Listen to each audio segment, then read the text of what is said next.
Again, that's lowtusa.com. Don't think twice.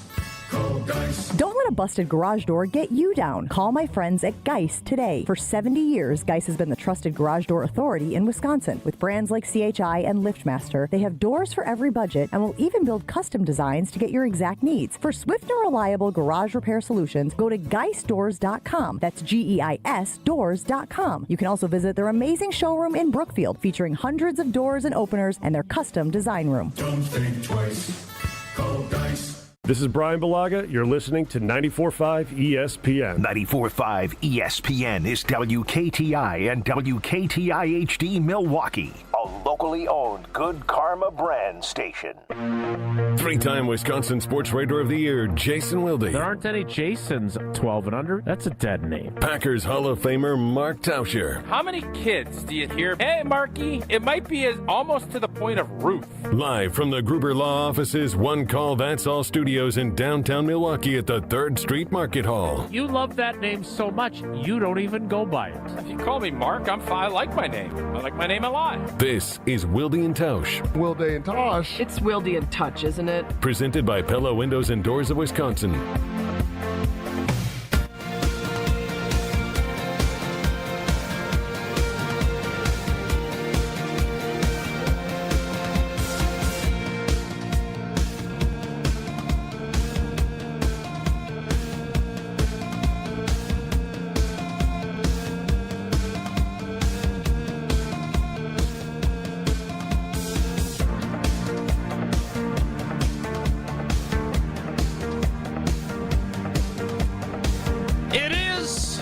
Tuesday edition.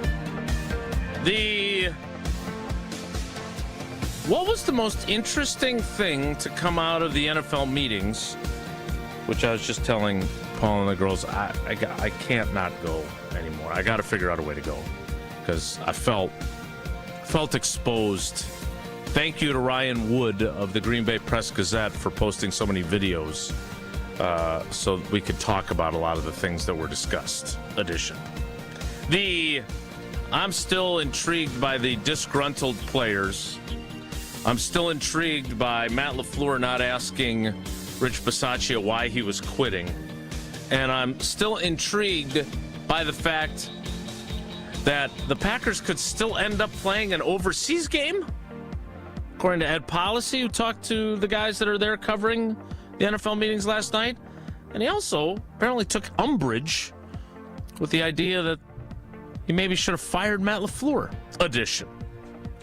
And the Tauscher's got to leave early, but we've got some fun things planned before he departs edition of Wilde and Tausch on 94.5 ESPN Milwaukee, 100.5 ESPN Madison, 1430 ESPN Beaverdam, ESPNWisconsin.com, the ESPN app, your Alexa smart speaker, streaming live video, Twitter, Facebook, YouTube, and of course everything you need on the amazing, stupendous, phenomenal, fantastic, all customizable and all free ESPN Wisconsin app, which you can find both in the Apple and Android app stores. I'm Jason Wilde in Green Bay. Jesse Nelson's in the Everlight Solar ESPN Madison studios, bespectacled today. Woo! Woo! And from his seat with indentations per Joe Thomas, it is the Packers Hall of Famer. It is Mark Tauscher. Tauscher, good morning. How are you? I'm doing fantastic this morning, Jason. How are you guys doing? Super duper. I like that red Lobos attire you got on here. It's good. It's a nice shirt. Pops. Yeah, bows up. Spring ball. They're rolling down there. What's the hat? I don't know. Caliber Law, our good buddy Brad Fulton. Yeah, we love Brad. We also love the fact that Matt LaFleur went to the coach's breakfast yesterday and told us that he had a bunch of malcontents on his hands last season, and it took a toll on his team. Now, I was asked on Jen, Gabe, and Chewy about our disgruntled draft that we held yesterday. It was fun. That was fun. That was fun. Now, Way too many cats on that deal. Now, to be clear, those were our guesses and conjectures. Yeah, but I think we're right. I don't hear anyone disagreeing. Somebody tell me where we're wrong. I can't say that all of them were disgruntled. What I will say is I think some of them we nailed. And maybe we're wrong about some. I think Haversick or maybe we got them all right. And there were this many disgruntled people. Haversick was he was teaching, and he's kicking in Lambeau Field. Like, I don't know how disgruntled he was. Yeah, Jesse added him late. Yeah, Clayton Tune, on the other hand, probably should be not an honorable mention, but like the pinnacle of the list. Yes. He was definitely thrown to the wolves. But again, maybe I'm looking at this in a different way than other people. But the fact that LaFleur brought this up largely unprompted I found myself thinking about this after the show ended. I think, I'm not saying he's going to take there's a new sheriff in town approach, but I think this might have been an important wake-up call for him. And the fact that he brought it up the way he did says to me that not only does he realize that he needs to do a better job of articulating guys' roles, but on the flip side, they need to make sure that they have guys that are buying in as opposed to guys that maybe be media starts with me-ish and thinking me first. Yeah, how surprised do you think he was? Because I think this did stem, at least the question that was asked to him from that NFLPA report is where I think it stemmed from. Was he surprised, or did he know that he did not do a good job of clearly defining roles? So I think he was probably surprised by the grade a little bit. Now, again, just to be clear, the original question was from Ryan Wood of the Press-Gazette, who said, essentially, how do you get over the hump and not be the 7th seed every year?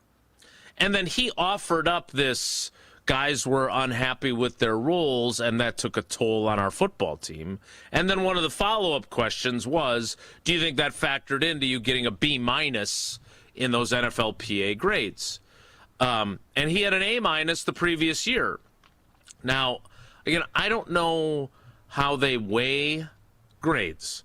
Like, you could have, Jordan Love gives him an A, but Quay Walker gives him an F. That averages out to a C. That'll bring you down from an A- to a B-, right? So I don't know exactly how that works. I'm still fascinated by the fact that the NFL went to court to prevent those from being released, and now they just get leaked instead of being announced by the NFLPA. But to your point, Tausch, I think he understood that there were issues. I mean, I don't think he was clueless to that. I still think he was probably a little surprised that his grade dropped as much as it did. That he must have been, and that is, one of the things that you need to do as a coach is to make sure you're again, as I said yesterday, there are going to be people that aren't happy. You have highly competitive people, and not everybody can see the field. Not everybody can have the amount of touches that they want. Not everybody's going to get the reps that they want. It's about kind of getting and finding the roles that you can fit and then letting them go and earn more opportunities. That's all players want. And players also want you to be direct with them. Maybe they don't immediately want you to be direct with them, but eventually they do. And it's hard. It is hard to tell people. That's why Goody will always say the toughest time of the year is that end of August, early September, when you're basically cutting people and telling them, no, it's not going to happen here, or it's not going to happen here right now. Those are hard conversations, but that is part of the deal. And most players, not all, you don't want to BS them because then you feel misled, and that's where animosity really comes from. So I think Matt LaFleur, we've said this, he has a hard time firing people. Mm-hmm. Like, that's not, I think he's a vibes guy. I think he's a feel-good. He wants his players to like him. I think he wants his coaches to respect him. And I think there's a process that you go through and you understand you don't need to go Belichickian where you have no relationship. I don't think that's not Matt's personality. But there is a line, and the job is to win. And the best way to win in team sports is to have people understanding their roles and doing it to the best of their abilities and executing what you're asking them to do. And a lot of times, guys, especially if you're asking them to do special teams or if you're asking them to do something that isn't their specialty, they'll feel like that's hindering their performance, pay, all of the things that players individually want. That's the thread. That's the needle that he's trying to thread. So, all right. So your role, you come in as a rookie in 2000. Earl's back locks up. You get a ton of work in the preseason. You then are relegated to being a backup when the season begins because Earl's healthy again. And then Earl has more back trouble in Buffalo. You come in. Marco Rivera tells the great story about you coming in wide-eyed, and then boom, you settle in and you're good to go. So your role, you obviously had to compete to keep your starting job throughout your career. You had to overcome ACL tears, all that stuff. But you kind of knew your role, right? You earned your keep. Did you have teammates, and I'm not asking for you to tell me who they were, but did you have teammates who struggled with, this is my role, whether it was with Mike Sherman or Mike McCarthy, because you never played for LaFleur. But did you have guys that were like, I don't know what my place in this world is? And did you advise them? Did you see that impact their performance? Because, again, all kidding aside about our draft, you're right. Like, I don't think we have anybody on our list there that you would say, well, there was no way they were unhappy. Like, they all... There were logical reasons for us to pick each and every one of those guys, except for Lucas Havrisik. No doubt. Yes, there's, again, you're talking about everybody wants to be great individually, and not everybody can be to the degree they believe they are. And you have to figure out, all right, the best examples I can give is the year, the 4th and 26 game. We had defined roles. I mean, Amon knew it. He was the bell cow. Najee knew what he was doing. Fish was going to be the third down back. And you can look at our Super Bowl season. Brandon Jackson knew he was going to be a third down back. That's what he was going to do. And he was going to contribute on special teams. And you just embrace that and you run with it. That didn't mean BJ, he didn't want to be a starting tailback. Of course, he wanted to get the touches that Starks got and everybody else. But he understood where his role was, and then he worked very hard to be good at it. Tight ends, you can look at, well, I'm a blocker. I come in on short yardage. Occasionally you throw him a bone. You get him a little keep pass, and that's how this works. And, yeah, I think everybody wants to be a Keith Jackson rolling down and Chewy and, Jermichael Finley, but that's not how this works. And, the hard part is when you have draft picks and let's take Luke Musgrave. You don't think he's incredibly frustrated that Tucker Kraft has overtaken him? I haven't heard, which is, I haven't heard him say any of those things, but I know just from a competitive standpoint, of course he's not happy with his role. And that's okay, but you know what? That's the guy like LaFleur was talking about. You can do something about that. Tucker's going to be laid up for a little bit. He's going to get opportunities in training camp. Tucker, I'm sure, is hoping to be back for the regular season opener, and he'll be back doing what he does. But in the meantime, that's where you take that next step. You have to get better at blocking. Those are the things, and players want to hear, what do I need to be better at? What can I do to get out there? And it's up to them to do that. It's up to the coaches to help them get there. But I do think Matt LaFleur, I'm sure he'll be more descriptive. He'll be more intentional with that because it works. And if it doesn't work, you get rid of guys because you can't have a bunch of guys sitting in the corner. Bill Parcells had another great quote, in essence, saying, the guys, always be wary of the guys that are sitting in their corner by themselves talking because they're just sitting there bickering about things. And that, if you can keep it contained, is fine. But it doesn't stay contained, especially if you start losing a couple games, a la how the end of last season went. Not saying that is or isn't what happened, but sure, you just know that stuff spreads quickly, and you have to stay on top of your locker room. Well, that sounds like it is Matt LaFleur's goal for this season is to do a better job with that. I am, again, what percentage of guys that are no longer here, because that was the follow-up that I think Rob Domofsky asked. It was, well, are most of those guys that aren't here anymore? I would say that judging from our list, significant percentage of the people we suggested are no longer here. But certainly not all of them. Some of them are back. And again, we don't know who actually was disgruntled. Like Luke Musgrave, again, I'm not going to pretend that I know Luke Musgrave well, because I definitely don't. But in the conversations I had with him, he feels like one of those kind of go with the flow guys who doesn't get like I'm sure he would like to. He's do not as more. even keeled as Romeo, was he? I'm going to miss Romeo. And again, someday you will acknowledge that maybe I was using a euphemism there for a different way to describe him. But be that as it may. I'm not going to get there, just so you know. I won't. know you're not. Okay. Euphemism's not our strength around here, I don't think. No. I can spell euphemism, though. It's a fun word to spell. Yeah. Spelling let's very hear good it. strength. Yeah. Let's go. It's Come on, EU, euphemism. EUPH, and everything else is pretty easy. We'll give it to him. You get to say the first 4 letters, and then you get it. That's what I just This did, is yeah. not the Scripps Well, Howard I spelling don't bee. think last clearly. time I checked, I'm not getting a $100,000 Scholastic America scholarship. Once we start putting that up, I'll finish At the William euphemism. Tausch spelling bee, EUPH, and the rest counts. My point is that I don't know how disgruntled Luke Musgrave was, but I would say this: if I had the guy that passed me in the starting lineup that was drafted behind me get hurt, and then theoretically it's supposed to be my big opportunity, And Chipotle Ben's taking all your and reps they're in still Minnesota. playing Chipotle Ben. Well, I think he'd actually been released, as it turned out. But Fitzpatrick and Josh Wiley, no relation to Noah Wiley of the Pit. That would put a burr in my saddle, and I don't know if that did or didn't with him. Because he's not someone that we talk to very often. He does not enjoy his interactions with us. Unlike us, who enjoy our interactions. I just had one with Gina Della the other day. We love our interactions with Gina Della, and we love Pella Windows and Doors of Wisconsin. Indeed we do, and today is the day.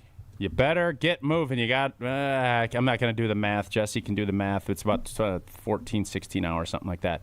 0 financing till 2032. 6 more years. Our homes need to be ready for just about anything in Wisconsin. Going to snow today or tomorrow. You just never know. That's why Pella will focus on quality and durability in everything that they do. The right windows and doors vastly improve your home's comfort, efficiency, and overall styling. With Pella, you will get expert recommendations designed around your home, your needs, and within your budget. Don't miss out on that 0% financing until 2032. 6 more years. Probably a couple championships for the Pack. This offer does end today. Visit PellaWI.com today to learn more. All right, I want to get into something that Rob Domofsky tweeted, or maybe it was Schneidman, I don't remember, about their conversation with Ed Policy last night. And I want to get Tausch's... Is that over drinks, or is that... I don't know.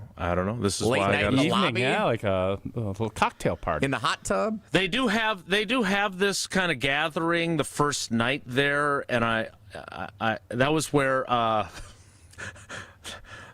Pete Carroll tried to convince me that 9/11 was an inside job, and I awkwardly told John Schneider, please don't ever leave me alone with him again.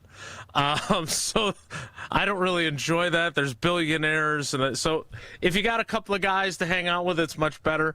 I don't think that was last night. I think that was the previous night. So I don't know what the context was of their conversation, but Ed Policy said something that I thought was interesting, and that 1/3 of the Packers fan base, I don't think they're going to like it.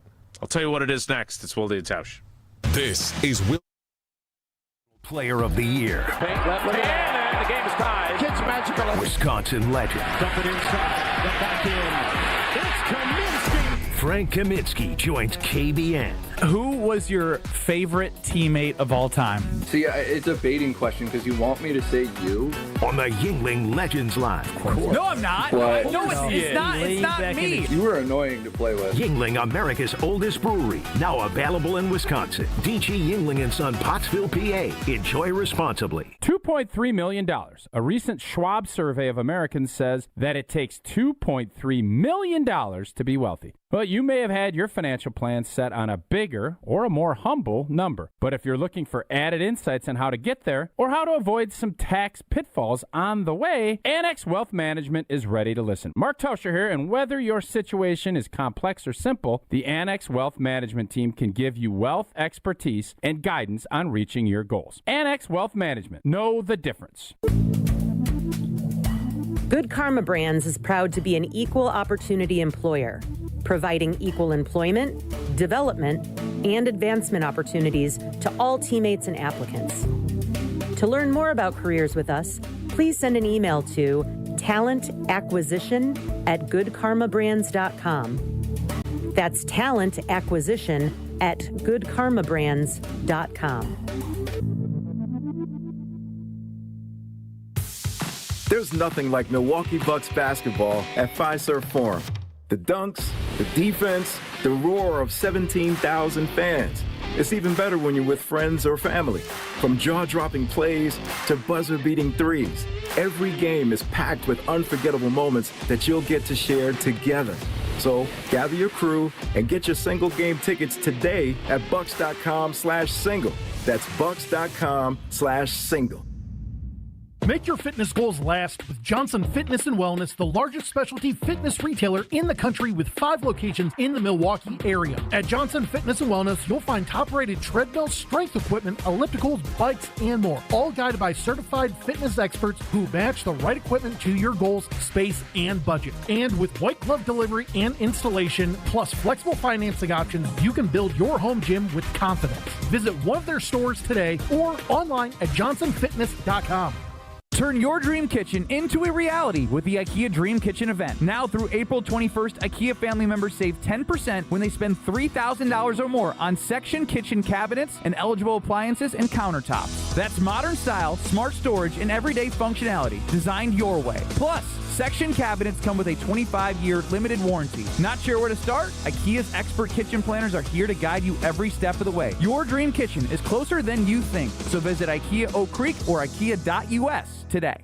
Every so often in medicine, something comes along that is truly revolutionary. Dr. Mitchell Scheinkup, former orthopedic surgeon, now National Medical Director at QC Kinetics. I believe this is one of those things. Dr. Scheinkup is talking about regenerative medicine, something he's practiced, researched, and written about for nearly 2 decades. The old ways of dealing with joint pain, such as steroids and surgery, are no longer the best ways. If you have pain from arthritis or injury, you owe it to yourself to learn more about this exciting option, using your own body's natural power to get lasting relief. And there's no better place to learn than QC Kinetics. There is no one in this country today with more clinics, more satisfied patients, more advanced protocols, or more experience in using this exciting option to deliver life-changing results. Call QC Kinetics now for your free consultation. Call QC Kinetics, 414-240-2298. That's 414-240-2298. 414-240-2298.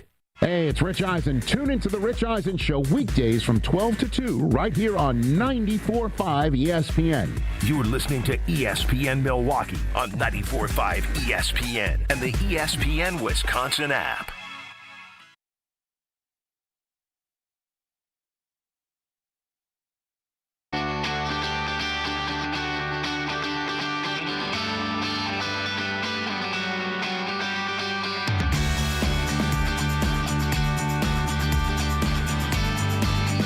We'll talk to Evan Cohen of Unsportsmanlike shortly, but this is what piqued my interest yesterday. I don't know if Rob wrote a story about this yet or if that's still coming, but he posted this, I guess this would have been about 7:30 Arizona time last night.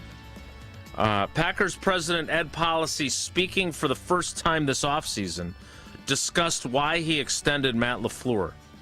Quote, I always believed you don't make football decisions out of emotion.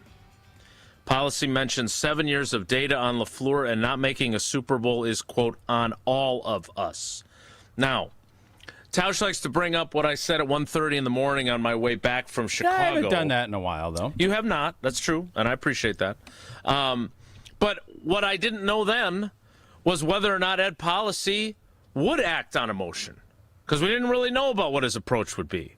And there are plenty of people, I think you would agree, owners certainly, who would have taken that loss and 5 straight losses to end the season, and the way they lost that game, and the team they lost that game to, in the arch rival Chicago Bears. I mean, they lost to them twice, blowing leads twice in less than a month, and canned him. And the entirety of that clip from Green Bay game night That was the discussion. We don't know how Ed Policy is going to react to this. This is not Mark Murphy. This is not the guy who hired Matt LaFleur. And I think it's interesting that he made it very clear. And, I talked to people when the extension happened, and this is exactly what Ed Policy was thinking. So I know this is true. He did not want to be emotional. And, in fact, I passed along to him the poll that Bill Huber had done that we talked about on the show that around that time. You passed the poll along to who? To Ed Policy. Did you really? I did. Did you send him a list of names of who you think you should replace LaFleur with? Too? It was after he'd extended LaFleur. Did you send him yesterday? Hey, Ed, look, more people hate the Cubs than the Minnesota teams. I did not send him that one. You should send him that one we did way back, the best one ever, the Vikings, when we wanted him to lose in the NFC Championship game to get the most pain. Interesting content. It was like a 7,000 or 8,000 person vote. He's a big content guy. Sure, all right. He doesn't do much to help us. I think we need to look at what is Policy poll send off worthy. Because I'd like us to start sending him our polls. I'm happy to examine this. Ed Policy, am I right? That's not bad, Mr. Policy. Anyway, Bill Huber's poll got like 18,000 votes, and it basically showed that about 1/3 of the respondents, which that is a majorly significant number of votes, wanted Matt LaFleur to not be the coach anymore. And if you had listened to the noise, which we certainly had plenty of it on the show after that loss of people calling in, you would have thought that everybody wanted him gone.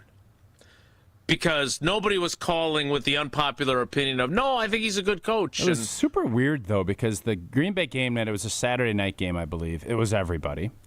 And then I'm sure Sunday Karma and all the stuff. And then Monday. But then by like Wednesday or Thursday, you could kind of see that it was turning a little bit. Yeah. And again, I don't think he was wrong to extend him. Now, I do think that there are... Well, we'll find out if he's right or wrong, right? Yeah, I mean, if they reached an NFC Championship game, was he right? If they don't get to a Super Bowl in the next 3 years, was he right or was he wrong? If they are the 7th seed the next 2 years and get knocked out in the first round of the playoffs, he was wrong. Fair. If they get to an NFC Championship game... I think with this Micah Parsons window, they need a championship in this Micah Parsons era. Which I think we have a promo that you say that in. Well, it's true. Yep. You don't make that move not thinking anything but that. And I'm sure that's why Goody did it. And if he had stayed healthy, you never know what would have happened. I do believe we would have been the 2 seed, and I would have loved, as what's-his-name says in the American Press, I would have loved that race going into Seattle for the NFC Championship. That would have been fantastic. Agreed but that's on not everything. how it played out. Yep. Mm-hmm. So do you like this answer from Policy? Because to you in a text message, or this is to Domofsky? No, this is Domofsky. Oh, okay. I don't share my Ed Policy text messages. How did he vote in the poll, though? Well, he voted in the poll. He did not. He didn't even have to vote. He didn't. He was the one vote that mattered. He didn't know about the poll till I sent it to him. My point is that I think there's a lot of people that would have liked him to act emotionally and have a new coach. And I would rather have someone who is more clinical in their approach and isn't reacting to the fan base. At the same time, I have to acknowledge that the John Andersons and the Josh DiMaggios of the world, and we'll get into something John Anderson said last week, a little bit later in the show, but the people that don't think Matt LaFleur should be the coach, they could be very well right. Like, I disagree with them, but that doesn't mean that I'm right and they're wrong. And it doesn't mean that this was the right decision. And had he done something emotionally and hired someone else and maybe even changed the structure and let Goody hire someone else, that doesn't mean that that would have been the wrong thing. Coaching changes often lead to championships. Look at Seattle. Moving on from Pete Carroll. Gruden and Tony Dungy. Right. There is a lot of precedent that goes the other way. There's not a ton that go this way. Ask Buffalo. Well, we're close. We're close. And now, wouldn't it be something if Joe Brady ends up leading the Bills to a championship? Yep, exactly. We got to get to Evan Cohen of Unsportsmanlike, but we can't do that until Tausch tells us about our membership at UW Credit Union. All three of us, bunch of UW alum, and we are in every stage of life. UW Credit Union is here forever. You, proudly serving Wisconsin for over 90 years. They're going to help you reach all of your financial goals. And if you're ready to give fees the stiff arm, nice. UW Credit Union can help. No monthly fees, overdrafts that never cost more than $5. That saves members over $12 million per year. They have the great app. They have early checking. They got everything that you're looking for. Join today at uwcu.org, insured by NCUA. Terms and conditions do apply. Evan Cohen of Unsportsmanlike joins us next. It's Wilde and Tausch. Wilde and Tausch is presented by Pella Windows and Doors of Wisconsin. Call Gina Della from Pella at 855-PELLA-WI or visit online at PellaWI.com/radio. 1896, Horicon Bank first opened its doors. Wisconsin wasn't even 50 years old. We've maintained our roots over the years and yet expanded. We empower our people to invest in the community. We give them 40 hours of volunteer time. We're doing it with a personal touch, with a desire to say yes to our customers. You shouldn't have to work with a bank that sends their profits to New York City or Toronto. You can keep your money here and it benefits Wisconsin. Horicon Bank, together doing good for 130 years. Member FDIC. Wisconsin weather doesn't wait, and neither should you. At Pella Windows and Doors of Wisconsin, we make upgrading your home simple. Right now, order today and get 0% interest until 2032. You heard me right. 0% interest all the way until 2032. Upgrade your windows and doors now and pay over time without paying interest. With our 10-year limited warranty, you can feel confident in your investment. Schedule your free in-home consultation today at PellaWI.com. Certain restrictions apply. 3/31/2026. Looking for a better spot for your next team outing or client meeting? Welcome to Veer North, Milwaukee's upscale sports bar, designed for more than just game day. It's ESPN Milwaukee's Alex Stroh. Veer North, located on Milwaukee's east side, your go-to for catching the big game, happy hour, or your next group outing. This is more than your average sports bar. Elevated food, craft cocktails, and a modern atmosphere. Perfect for off-site meetings and entertaining clients. And when the game's on, you've got the best seat in the house. Veer North, Milwaukee's east side destination for business and game day alike. Burkhardt Sporting Goods in New Berlin is the baseball lover's destination, with a massive state-of-the-art indoor training facility featuring hit tracks with precision analytics, a huge open turf area, and all the best training equipment you need. So get in here and get ready to get better. And we'll help you with this special offer. Buy 20 batting cage credits for $30. That's 25% off. This is Brian Burkhardt, and if you love baseball and softball like we do, you can't beat Burkhardt. 153rd and National. If you plan on draining buzzer beaters, the place to start is Burkhardt, where you'll find a great selection of residential basketball hoops from the best brand, Gorilla. We'll handle the installation and take care of everything to make it easy from start to finish. And right now, when you buy from Burkhardt, standard hoop installation is half price. You can't beat that. This is Brian Burkhardt, and when you love basketball like we do, you can't beat Burkhardt. Look, it's Jake from our store in Kenosha. Hi, Monica. Hi, Sarah. Hi, Rick. Your email said you had a big surprise. Look and tell me what you see. Wow, I see 9 perfect examples of the classic diamond solitaire engagement ring. They're gorgeous. These rings are exactly what people imagine when they hear the words engagement ring. Monica, do you think it will always be like that? Evermore. That long? And each of these is 3/4 carat. $998. Unbelievable. So how much do we sell them for? That is how much we sell them for. Can we do that? We're the largest employee-owned jewelry company in America, Rick. We can do anything we want. But for how long? Evermore. People can choose any of the 9 most popular style solitaires, 3/4 carat, and each of them was created in the heart of a miniature star. 5 different diamond shapes, 2 colors of gold. Evermore, just $998. Or $1498 with 1 carat diamond center with diamonds on the side. Learn more at KesslersDiamonds.com. Brewers baseball is back, and there's only one way to celebrate. With a Surfside iced tea and vodka or a Surfside lemonade and vodka. Smooth, refreshing, and made for game day. Surfside is the perfect match for a day at the ballpark or catching the game at home. Surfside is only 100 calories with 0 bubbles, so it goes down easy. It's not a seltzer, it's Surfside. proud partner of the Milwaukee Brewers. Must be 21 plus. Please drink responsibly. Evan Cohen on Wilde and Tausch is brought to you by Johnson Fitness and Wellness, the largest specialty fitness retailer in the country. Shop in-store or online at johnsonfitness.com. You're listening to Wilde and Tausch on 94.5 ESPN. Presented by Pella Windows and Doors of Wisconsin and sponsored by American Family Insurance.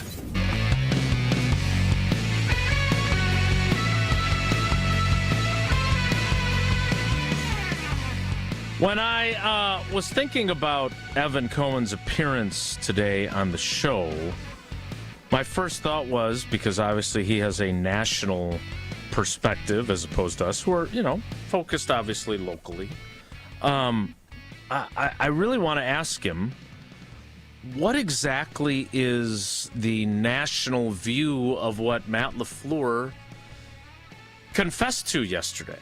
So let's bring him in now on the Yuengling guest hotline. Yuengling, the oldest brewery in America and now officially in Wisconsin, family owned and operated for 6 generations. DJ Yuengling and Son, Pottsville, PA.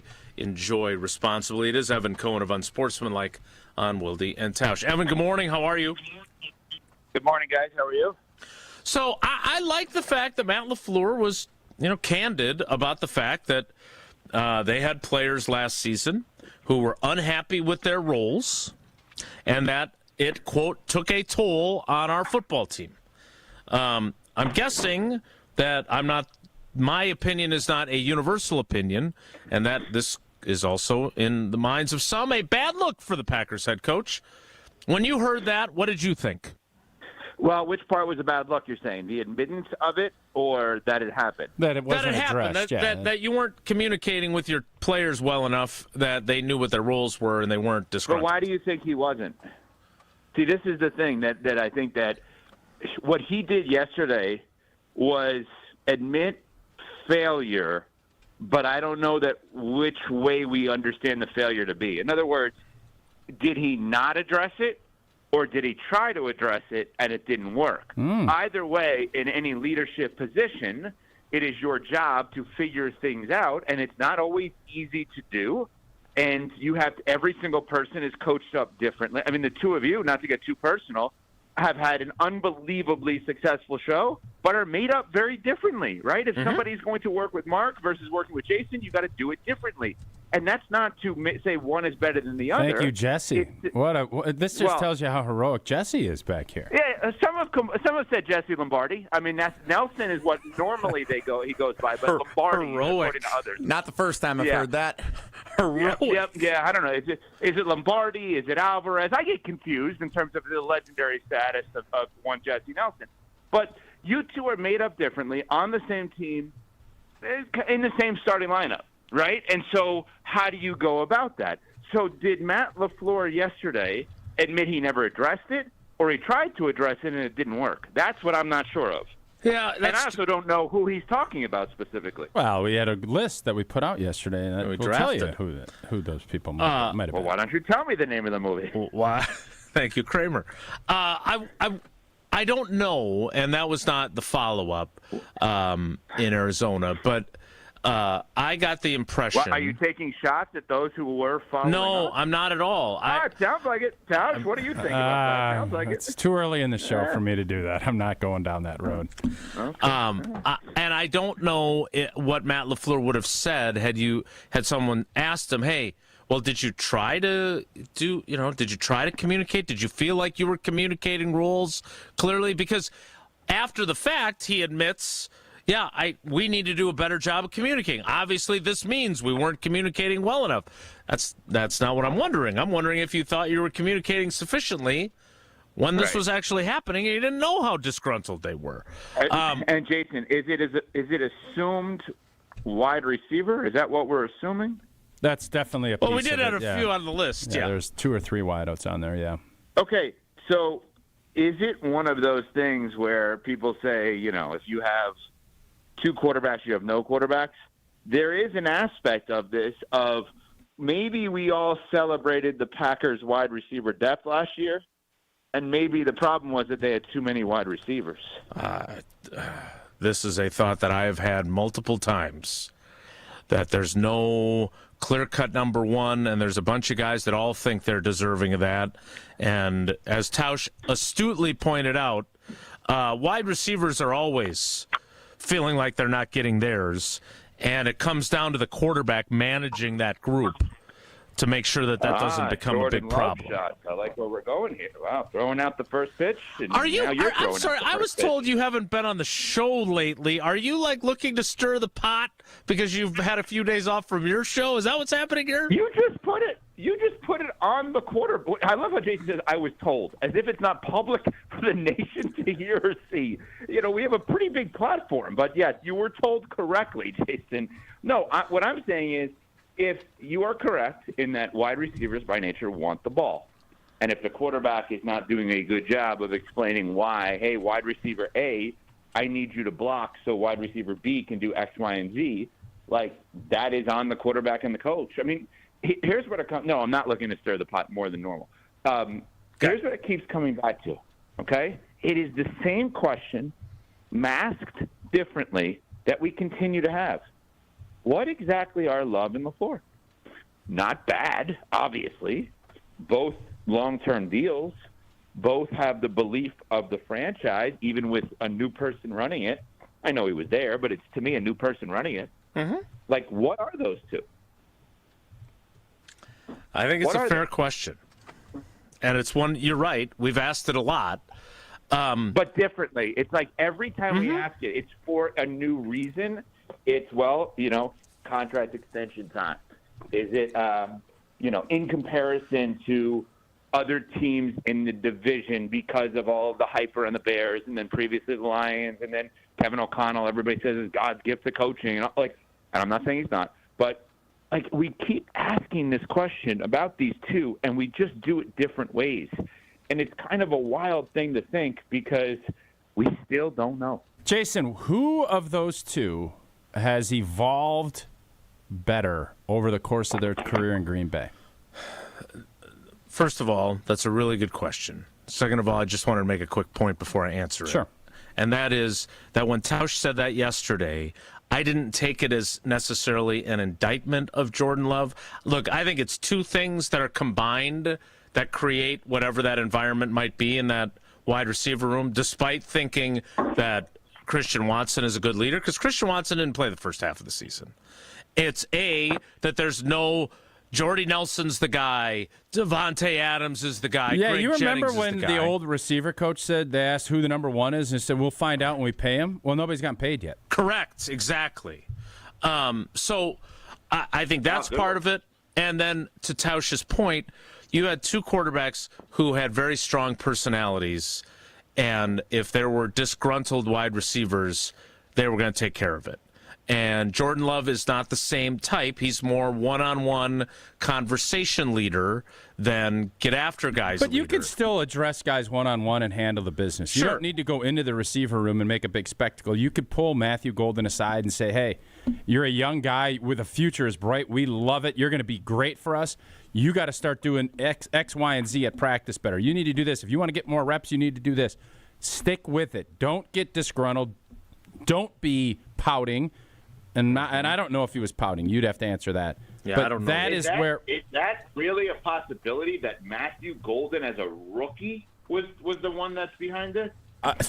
We had the draft yesterday, and Jesse did a fantastic job of putting it up on Digi and doing the whole thing. I drafted him first because part of it is from some of the insight Jason provided with his interview with Matthew Golden. And also, common sense tells me yes. Because here you have a highly spectacled, everybody adored, oh, my God, we finally drafted a wideout one. He's going to come in and make a difference. Watson's not in there. He's going to make this big splash. And he had one game early in the season where he had a couple of big plays. And then for whatever reason, I know he was dinged up a little bit, but then it was almost like, where is he? And I'm sure he felt that because he was the man at Texas. He was the first-round pick coming into a storied franchise, and Mark Murphy made the big deal and all this stuff. And he didn't get the opportunities that he would have thought he deserved. So do I think he was disgruntled? I do. And that's why I drafted him one. That's on the coach. I will tell you, that's on the coach, and I'll tell you why. Or it's on the organization as a whole. So the basketball team I root for, the Miami Heat, famously, really does not play rookies often.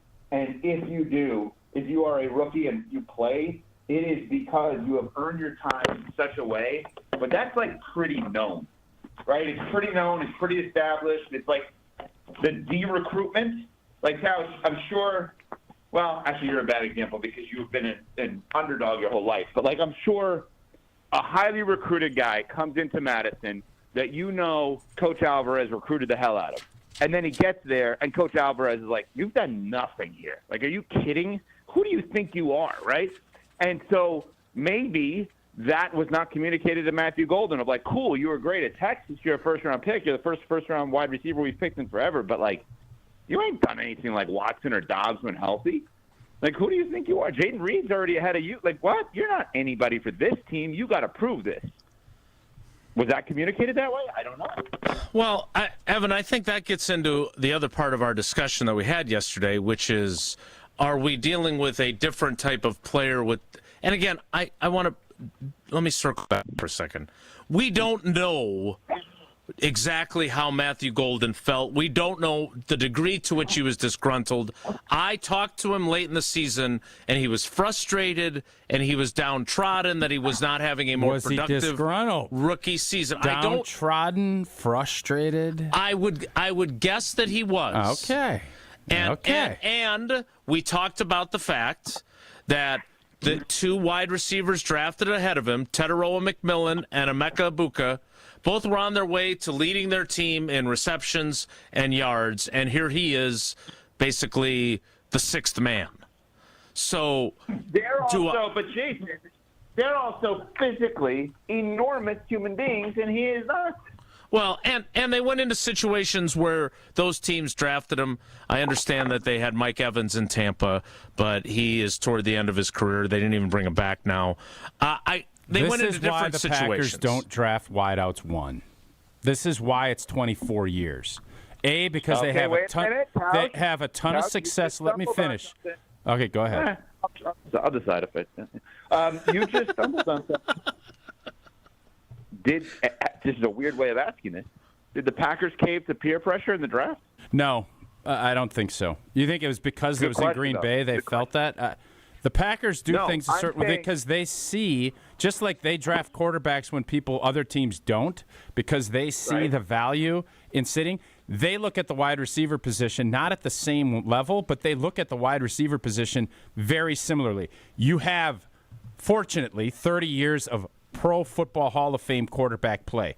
Those quarterbacks are not going to allow mistakes and the growth that it takes for young players. So they realized, instead of putting that pressure, which a first-round pick, there's always more pressure than a second. Jordy Nelson was a second-round pick. There wasn't pressure on him. He ended up earning opportunities as that season unfolded his rookie year, but there was nobody saying Jordy needs to be in here and be one of our big producers. Totally true. So all of those things, Greg Jennings, kudos to him. He had a good rookie season, but there was nobody saying he has to do this. Now, he earned it, and he went out there and he had Favre's trust pretty early. But that has been the Packer way. They skewed from that a little bit, and maybe that's part of the disgruntlement. Yeah, but I wasn't saying because it was in Green Bay, but that's fair. But I was saying more because did they hear all the noise for so long, and it's like, all right, we're going to satisfy the noise? I think what you're asking, but you're a little worried about getting clipped, is did Green Bay, with hosting with Mark Murphy being his last thing, and he had the speech queued up, did he and the organization feel like they needed to do this to acquiesce to the fans that have been so good to them to give them a bone in the biggest stage Green Bay has had? That's what you're asking. I'm definitively not afraid to get clipped, so that's not. He's definitely not. He's definitely not. Yeah, I don't. What do I care? You know how much crap I say on a daily basis? I get all the time. Some of us are aware, yeah. I've heard that. I've been told that you say a lot of crap. Yeah, by yourself. You're the one telling yourself that I say that. I think, again, let's just go back to the beginning here. Everything you guys are saying/asking would indicate something's a little bit off, we don't actually know what's going on with this franchise right now. And I think you both, as Tausch, as a Packers fan, and Jason, I will say it this way, it is in your best interest for this team to be as good and interesting as possible, tell the most stories as possible. Well, they're certainly giving you stuff, but maybe not in the way you thought. Mm-hmm. That's fair. So, Jason, let's circle back to. Oh, go ahead. No, I was going to say, I think it's good to have you two back together again. Well, I think we all thought that they were going to be beyond this right now. Whatever this is. Yeah, I didn't. And Evan, I don't know if you heard Matt LaFleur say he's ready to strip it back down to day one. I'm like, we don't want that. We want that 3 years of growth that we have. Now, I understand what he's saying. That's a confident coach, Tausch. That's somebody that doesn't think that there's any chance if he has a bad season, he's going anywhere. I don't think he feels like he's going to have a bad chance. I think he is viewing it in the light of we got some young players. We're going to reset what we're doing. I thought it was an interesting quote because most people would say, let's build off of the 3 years that we just had together as a starting quarterback, play caller, head coach, and he's doing the opposite of that. Again, what are they? They are a good but not great team. That's what we've been the last 3 years. Mm-hmm. That's where we're at. Okay, what should they be? I think we should be further along than where we're at. Okay. Jordan Love has done. I would say this: Jordan Love has improved as much as I could have ever imagined when they threw him into that starting role. From where he was to where he finished last season, the confidence that he's playing with, and he has developed, I think, almost exactly what I had hoped. I don't know if you could say that about everybody else. Interesting. And who are you referring to? First off, I look at the O-line, and that group has gotten worse over the last 2 years, and that has been a big reason why the offense hasn't been consistent. That's a big reason they can't close up games. That's a big reason why they've given up these leads. Defensively, you put all this time into creating turnovers, and what did they do last year? They didn't create turnovers. So now you got a new defensive coordinator. We'll see how that turns out. So there have been things that I think we just assumed we'd see grow and get better, and that they have not. As a matter of fact, in some cases, not in a ton, we've regressed. Yeah. Tausch, do we then have to ask questions about the guy that you and I have supported? I have said all offseason, I still think Brian Gutekunst is a really good GM, but I've had to take a beat and look back and say, especially when it comes to how he's handled the offensive line, it hasn't been good. I've said that very clearly. Your stand-up is taking a hit for him, you've said. Yeah, well, it is what it is, man. The results are the results, and you can have the greatest processes ever. And I think Brian Gutekunst had a good draft last year. I think his draft with Kraft and that group has been obviously a very good draft class. But I am questioning his draft and replace strategy. That has not been the Green Bay way. What it is, and the results are the results. You only get that at Wilde and Tausch with Mark Tauscher. Wow, it is what it is, and the results are the results. Did Jesse write that for you? That was really insightful, Tausch. I'm confused. You said your name wrong. What are you talking about? He's making fun of you. What do you mean he's making fun of me? Is the results of the results? You need to get paid for that take? I don't know. Well, I'll see. Today's the end of the month. We'll find out. Well, if you want to start doing this, I'll start writing quotes of stuff you're saying, and I'll make sure to send it over to you. I could probably do 4 of those an hour if that's. You want to play this game? No, not to the degree that I could. What I'm saying, the results, Evan. It's not. This is a different. Sports is a different world.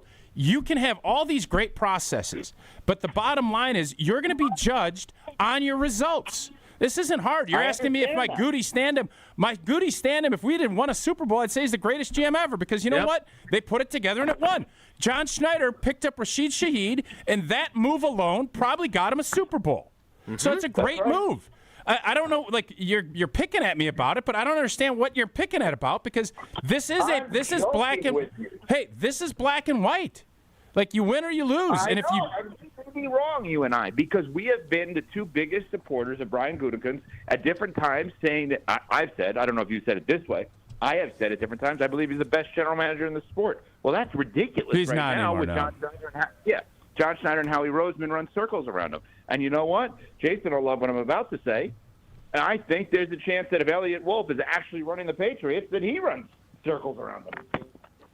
Huh. And I say actually not to be insulting, but more so I actually don't know who truly is running it because they are doing a good job of just getting the right people. And you would have thought Elliott Wolf would have been gone by now, and he's not even close. Just because he was brought in by Belichick and not Vrabel. Anyway. All right, Jason, so can you answer the question that I swung around and now we've went on a 10-minute tangent? I can't remember what it was. Who has evolved All right, I'm fine more? hanging out. My family's waiting for me downstairs. Oh, what do you got going on? Well, wait, where are you going? What are you doing today? Tell us more. I'm in Los Angeles. I have a flight to catch, and I'm waiting to shower because I just ran, and I got to go to the breakfast and then go to the airport. Oh. What are you doing out in L.A.? What's going on out in Los Angeles? We went to the Lakers game Friday. We went to the Lakers game last night. Did a bunch of touristy stuff in between. Little visit to ESPN LA. Okay. On a Lakers game. What's the touristy stuff? Did you go to the Hollywood sign? We did. Oh, you go down, what's that little walkway that everybody loves going to? We did. Yep, the walkway. Yep, also known as the walkway. If you're being honest, you love your family, you can't stand doing that stuff. Just be honest with us. Why would I be dishonest? They know that. I've told them that. I'm like, let's hurry this up. I want to go back and check Twitter. You want to break down that Heat game from the night before? Go to the Intuit Dome. I watched it. I watched the Heat and Sixers in the Uber to the Lakers game last night. Yeah. No, All right, I love Los Angeles. All right. So I assume you don't have to talk to ESPN LA then, since you're catching a flight. No, but I have to go in a sec. I really do have to go. He's literally in LA. He's got to go do an appearance at ESPN LA before he hits his flight. I did that yesterday. I went in studio. Wow. Evan, we appreciate your insights. Yes. Safe travels home, and we will continue this discussion without you. Bye. Just one quick thing. Of course. I just say this. This is now, I think, correct me if I'm wrong, I think we are entering year number 3 of, what are LaFleur and Love? How much longer can Packers fans be okay with not having an answer to the question? Not getting rid of the guys. That's not what I'm saying. But just not having a clear cut. I just told you what the answer is. They're good, not great. That was like a big send-off. That wasn't like a real question. The results are the results. Well, it is what it is. What it is. It is. Jerry Seinfeld has a great bit on it. It is what it is. That if you say the same thing twice, it just like has big impact. You look that up. You'll both crack up from that. Okay, we'll do that. Have a safe trip home. Thank you. Goodbye. Safe trip home. Safe trip home. Bye. Bye. That is Evan Cohen live from Los Where I need another vacation. Oh man. What happened there? I'm not quite sure. What happened? That's a good where? question. Like, I mean, he's attacking me. For you, yeah. What happened? He attacks me. Like, sometimes it's fun. That was an attack mode by him. I'm not going to just sit back and be attacked. I'm going to attack back. Are we paying you for takes like that? I thought that was a bridge too far. I thought that was uncalled for. Well, it was nice of you to have my back, Jason. Thank you. I thought I did. No, I actually I think in your own way you did. Now that Evan has blown up our show, we'll continue next. It's Wilde and Tausch. Wilde and Tausch continues next on 94.5 ESPN, presented by Pella Windows and Doors of Wisconsin, and sponsored by American Family Insurance. Stay up to date on the Green and Gold all off season. The Green and Gold Fix podcast is brought to you by Potawatomi Casino Hotel. Luxury stay, elite play, unwind in sophisticated comfort. Win big, dine, and experience the events in Milwaukee. When you're high, you feel different. Pretty obvious, right? You think different, talk different, but if you feel different, you drive different.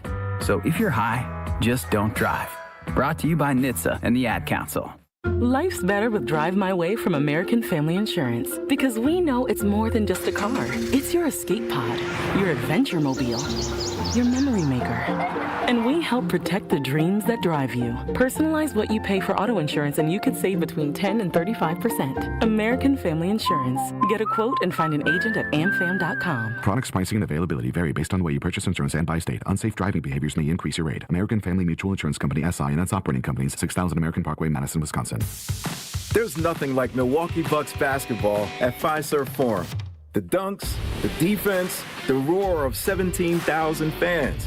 It's even better when you're with friends or family. From jaw-dropping plays to buzzer-beating threes, every game is packed with unforgettable moments that you'll get to share together. So gather your crew and get your single game tickets today at bucks.com/single. That's bucks.com/single. Mark Tauscher here for Iron Jock. As a former athlete, I've worn just about every type of workout gear there is, and nothing compares to Iron Jock. Their performance apparel is built to fight sweat, odor, and bacteria, keeping you feeling fresh no matter how hard you push. From the gym to the pickleball court, Iron Jock keeps you dry, comfortable, and confident. Now through April 5th, when you spend $50, you get 30% off, and you get 2 free pair of socks with the code SOCKS2. That's socks and the number 2. Iron Jock helps you look good, smell good, and keep showing up. Shop now at ironjock.com. Don't miss a moment of the basketball tournament action this March at 3rd Street Market Hall. Home to your one-stop, must-stop viewing destination, 3rd Street Market Hall has over 20 locally owned food vendors, a self-serve beer wall with 24 beers on tap, over 50 HD TVs, and of course, game day specials. It's the perfect place to work remotely or catch a game between meetings or over lunch. 3rd Street Market Hall is the downtown home to basketball this March. Let's talk about home turf. Your lawn is a reflection of your pride, hard work, and even competitive spirit. If you want a yard that makes the neighbors stop and stare, you need the right plan. That's where Weedman Lawn Care comes in. Weedman's lawn care program is kid and pet friendly, uses golf course quality fertilizer, and has an effective weed treatment to dominate any issue. Get a free quote of Weedman's winning formula for your yard at weedman.com and get 50% off your first treatment. That's weedman.com. Weedman for the win. The only thing that tops our selection is your savings discount liquor. If it's a celebrate or tailgate, when you're gonna recreate upstate. If it's a holiday, birthday, any day, you can save at discount liquor. Easter's almost here. What are you bringing to the table? Hi, this is Marie from Discount Liquor. Pairing the right wine with your Easter dinner can turn a meal into a celebration. But you don't have to be an expert to find the right wine. That's what our knowledgeable staff is here for. With over 8,000 varieties of wine, Discount Liquor can help you choose between a light, fruity Pinot Grigio, a big, luscious Cabernet, or anything in between, all at the lowest prices in town. Visit us today at 51st in Oklahoma and Milwaukee, and on Barstow and Main in downtown Waukesha. The only thing that tops our selection is your savings. Check out all of our weekly specials at DiscountLiquorInc.com. Happy Easter! Discount Liquor. This is Wilde and Tausch on 94.5 ESPN. Sponsored by American Family Insurance. Insure carefully, dream fearlessly. Get a quote and find an agent at amfam.com.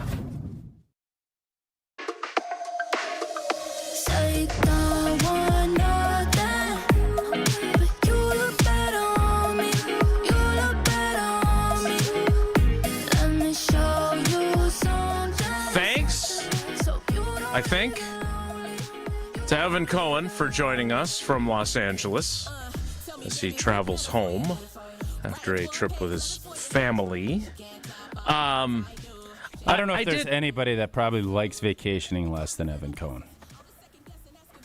Is that true? Yeah. Like, do you think he likes going on vacation? Jason. Well. No, I like, again, I understand. I don't want to get into that. That's not that. I understand that people go to Florida without me in my house. Don't want to get into what? I just don't want him snapping at me. Yeah, he stays home every year. I'm not going to do that. But Evan, he is perfectly content playing tennis. Now, if he calls going down to his palatial estate in Florida, vacation, okay, maybe that's, I don't know. If you have a second home, is that considered vacation? I don't know the rules on that. Yeah, I don't either. In this case, like when he was saying he was going down to the Hollywood sign and this other stuff, I'm just thinking he's miserable. Don't care. He loves his family. There's no doubt. But come on. He might be the least of everybody at GKB. And I think I could put, he would be, like, if you want to be the best in the world at something, he would probably be in that 0.001% best of the world in hating vacations. So I guess I don't understand because, and I appreciate you not wanting to irritate me. I enjoy vacations very much. What I don't enjoy are going to the beach every day and reading a book. I like going places and doing stuff. And by the way, the vacation that he took, I don't want to go to a Lakers game. But do I want to go see the Hollywood sign? Do I want to go to Disneyland? Do I want to go to the Santa Monica Pier, which I think is what you were referring to when you called it the walkway? No, it's a Chinese where you see the stars and all that stuff. The stars on the sidewalk. The Walk of Fame. I thought you were thinking of the street with all the shops that everybody goes to. Rodeo. Yeah. That's walkway. All those really things. 5 different things. All those things count me in. They got all the stars on there. I want to do all that. Yes. I don't want to sit on the beach. Anyway, what is it about him? You have a relationship with him that I don't. Although your friendship was a little odd when he was attacking you. What does he not like about vacations? I think he's a routine. Like, he is a routine on routine cat. So anytime you're out of a routine, I think it just throws him into a tiz. That's why. Okay. It is definitely odd that he would not enjoy vacations. But again, as you pointed out, I don't like going to the beach. So we all have our different feelings about trips. What I was going to ask you about is, what does it say now that he is also acknowledging that perhaps he was wrong when it came to his intense Goody stand-up as well? You know, we all probably put him on a pedestal, but we all, meaning him and myself, on a lot of the things that he had done. And, his free agent acquisitions have been, for the most part, up until last season, I thought pretty dang good. Xavier McKinney and Jacobs, and, we go all the way back and how he flipped that roster and how he's got Jimmy Graham. How he's put this team in position to win championships, I do believe. Well, the last couple of years, this team hasn't been good enough. Now, did he go out and make a big move in getting Micah? He did. That was what everybody was clamoring for. And could that have been the difference? Yeah, and unfortunately it hurt. And he got hurt, and it limited what this team could do. So, but the O-line has been, it's been his Achilles heel. And we all know how important O-line play is to winning. So when that is not the case, I can't sit here and, like Evan said, I can't sit here and say he's the best GM. There's a couple of years ago, I'd say, yeah, he's right there. I don't know who. He's brought in a young quarterback. He's maneuvered the Aaron Rodgers deal about as well as you could have. He's got a quarterback that's, the future. He's got a young coach that is, and I know he didn't hire him, but this team was really trending that way. And now I do think this team has hit a plateau. Whether or not we're going to stay there, or, the old adage in sports is you're never going to stay the same. You're going to get better, you're going to get worse. This team needs to get better. And have they gotten better this offseason? I don't know. I'm not going to sit here and say they have. Now, when they get guys healthy, they will. But as we're sitting here with all of the transactions that have happened, has this team gotten better? No. Not significantly. Where have they gotten better? I mean, I suppose it's possible. Take the injuries out of it, and you're playing right now with the guys we lost compared to the guys we brought in. Where are we better? They got a return guy. We thought we had one with McCole Hardman a couple of years ago, too. They got a guy who's been productive as an interior defensive lineman, but is also 33 years old. They got a less expensive linebacker option who has some veteran leadership, who may be the type of guy that would have been helpful to a locker room that had some disgruntled people. Where have they gotten better with no disclaimers? You can't disclaim. I don't think I have any evidence to say they're better. No, I agree with you. We better at backup quarterback? No. We better at O-line? No. We better up front? I don't know where Devontae Wyatt's at health-wise. I don't know. You take the injuries, and again, that's a huge chunk of this team are guys that got injured that need to be back and playing at a high level. Yeah, we think that'll be the case, but we don't know that. Are we better in the secondary? I don't know. Well, who do we pick up? We got that one dude from the Chargers. I don't even know his name. Benjamin St. Juice. I don't know how good he is. I haven't gotten my scouting report from you on how physical he is. I don't know. Got to break down that film. All right, we need to get to the 10 o'clock hour, and I need to tell you about Behind the Bucks, the fantastic podcast that you can find on the Bucks Plus Audio Network, presented by Gallagher, your trusted insurance broker and HR and benefits consultant. I know times are tough right now, so maybe it's worth going back in time and listening to Charlie Berens narrate the story of the 1987 Bucks who took on the world, including the Russians.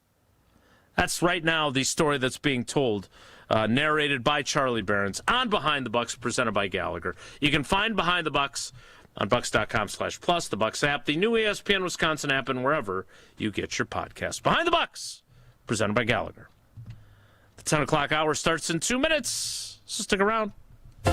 Don't go anywhere. Another hour of Wilde and Tausch, presented by Pella Windows and Doors of Wisconsin, is coming up next on ESPN Wisconsin and the ESPN Wisconsin app.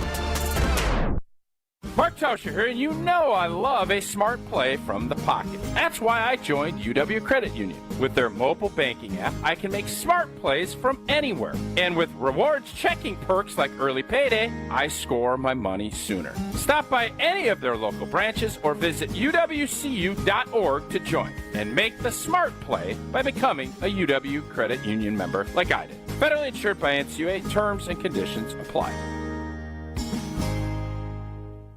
Homer here for Window Nation. Spring has arrived and it'll be a great time to open your windows and... Wait, your windows won't open easily? They leak when it rains? They have cracked glass? They need repainting again? It's time to talk with the pros at Window Nation and put an end to your window problems. Getting top quality custom fit windows from Window Nation, easy and affordable. Right now, during the More You Buy, the More You Save sale, save up to 50% off all your windows. Plus, you could get them with 0% interest financing for 5 years. As a proud partner of the Milwaukee Brewers, book a consultation and ask how you could score a pair of Brewers tickets. During uncertain times, one of the best investments you can make is your home. Experts report that windows retain 80% of their value. With Window Nation, you'll get windows that easily slide open and close, won't leak when it's rainy or windy, and are maintenance-free. Put an end to your window problems now. Save big with Window Nations. The more you buy, the more you save. Visit windownation.com to book a consultation.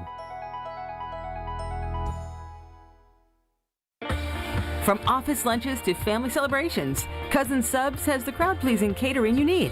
Choose from customizable party boxes, individual box lunches, fresh-baked cookies, and our classic party chips. Everything you need to satisfy any size group, big or small. Ordering is easy online or on the Cousins app, so you can focus on the fun, not the food. Cousin Subs, we believe in better. Get your green and gold off-season fix right here. You're listening to 94.5 ESPN, WKTI and WKTI HD Milwaukee. A locally owned Good Karma brand station.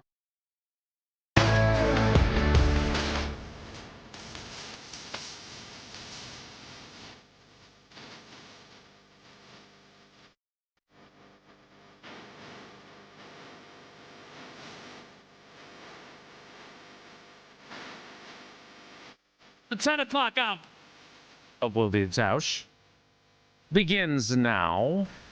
And Jesse Nelson has something planned for us. Oh, does he? He does. Jesse, what do you got planned for us? Hey! What is that? I don't know. That's Laney Jason and Paula Wild when they got married. Laney just brought this in. Look at this. This is cute. Well, you're skinny here now. Look at how thin you are. Yeah, I was in decent shape. You're not in a furry costume either. nor am I in a hoodie and shorts. I'm guessing on the night of the 13th, Wilde was all dialed up into Grover.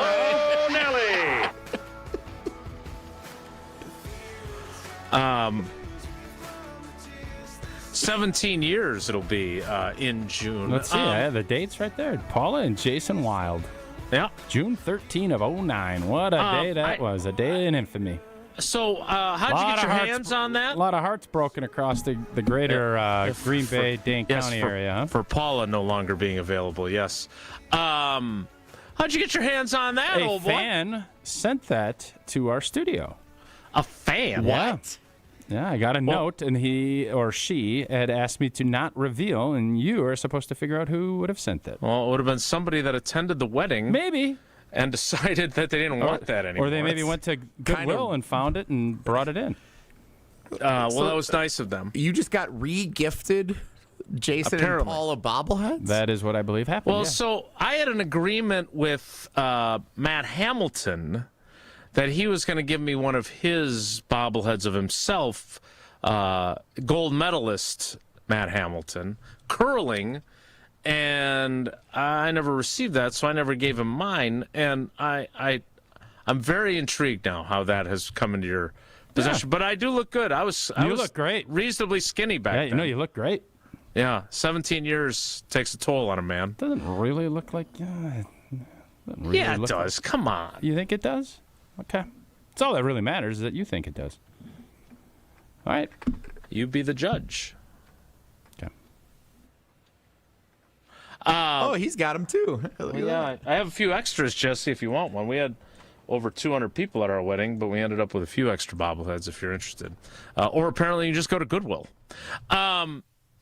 Jesse, what do you have planned for us during the 10 o'clock hour other than people sending in bobbleheads from my wedding? By the way, was I supposed to say we had over 200 people at our wedding too, but you weren't one of them? That's what I was setting you up for. Say there? Okay, sorry about that. Yeah, here you guys are. There's front and center on the video stream if you're watching with us on YouTube, Facebook, or Twitter. It's Paula and Jason. Yeah. Okay, what do we have planned? I think they have that in the Hall of Fame somewhere. Our Hall of Fame? Willie and Tausch Hall of Fame? No, the Bobblehead Hall of Fame. Ah, sure. Phil Sklar. So yesterday we did our draft of the disgruntled, unhappy players based on what Matt LaFleur had said.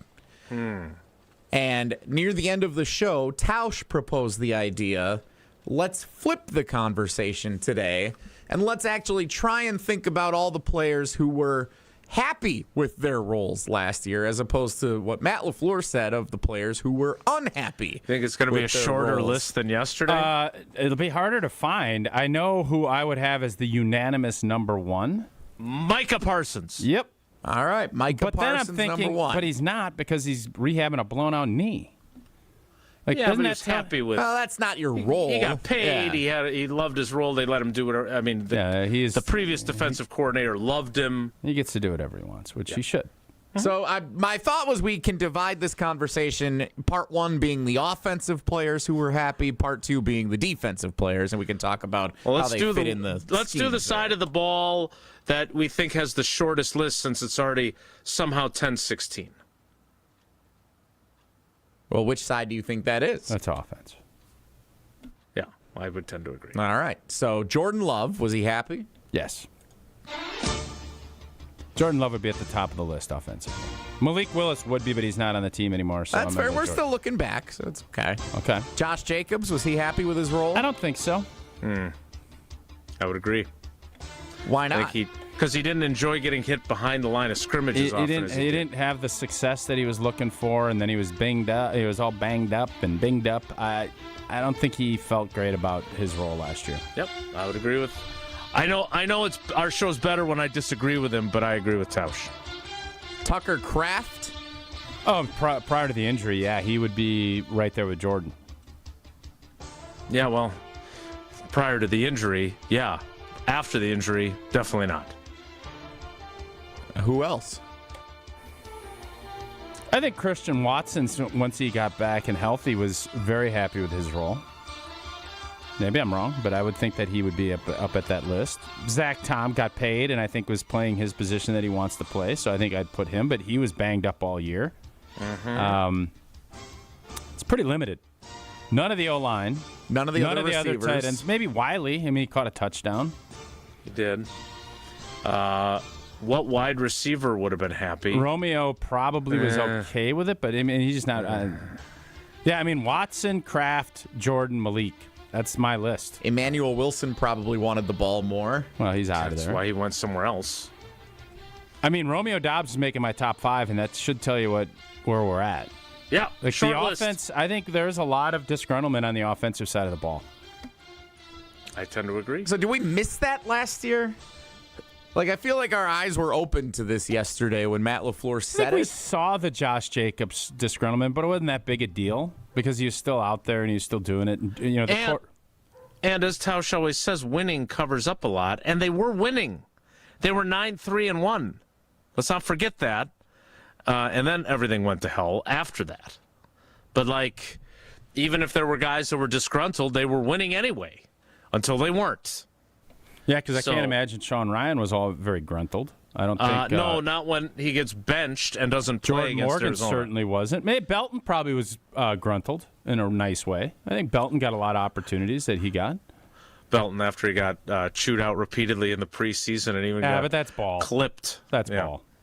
Well, I do, and I did have this conversation with him. Like, I agree that that's ball, but I think when you're a young player and it gets the attention it got, remember when LaFleur ran up to him as they were coming off the field at halftime of a preseason game? Like, he was legit he got embarrassed. a late hit or something. He did something dumb. I mean, I'm not saying he didn't deserve it. He had penalties in that half.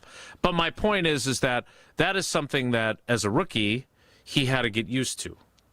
Like, I don't think he was prepared for that. So, and I'm intrigued. He's one of the guys this offseason, we haven't gotten into this yet, but he's one of the guys that I'm really interested to see if there's a big year 2 jump in his performance. They need him to. He needs to. I would agree. I don't think there's anybody that we left off that list, which is indicative of maybe why their offense. So the top 3 guys, one of them blew his knee out midseason. One of them was a backup quarterback, just got broke off, and then Jordan Love. Those are your guys. Yeah. And the other guy missed the first half of the season, coming back from an ACL tear that he suffered in the last game of the regular season the previous year.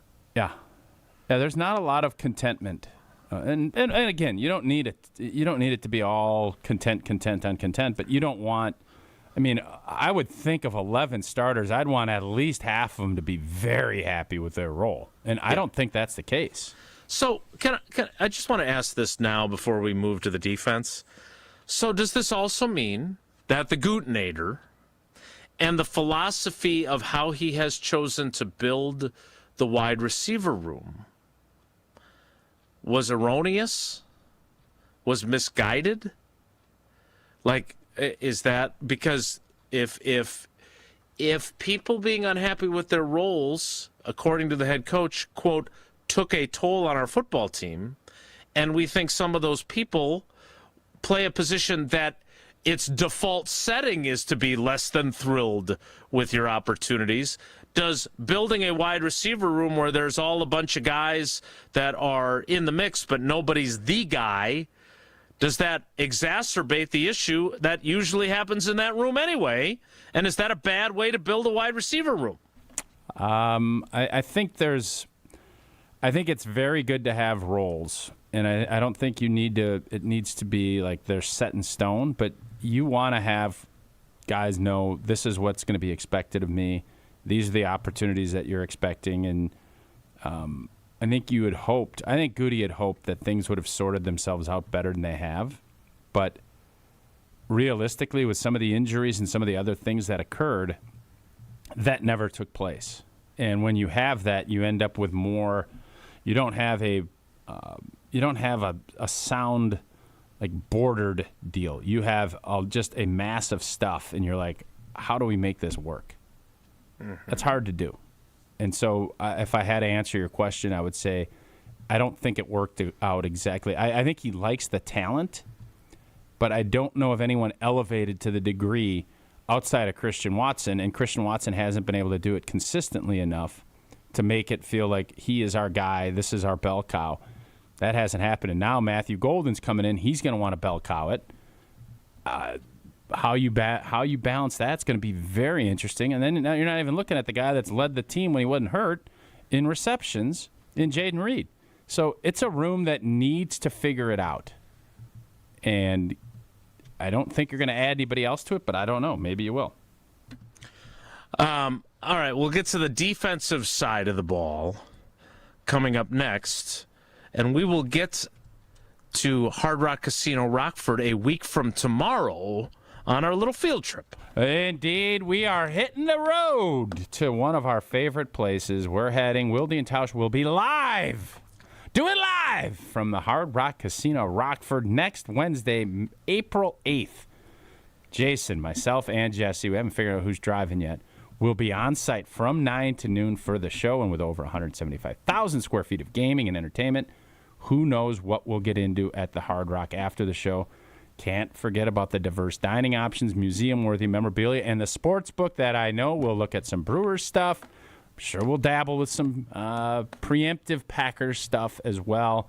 And, of course, head on down there if you're over. How old do you need to be, Jason? 50?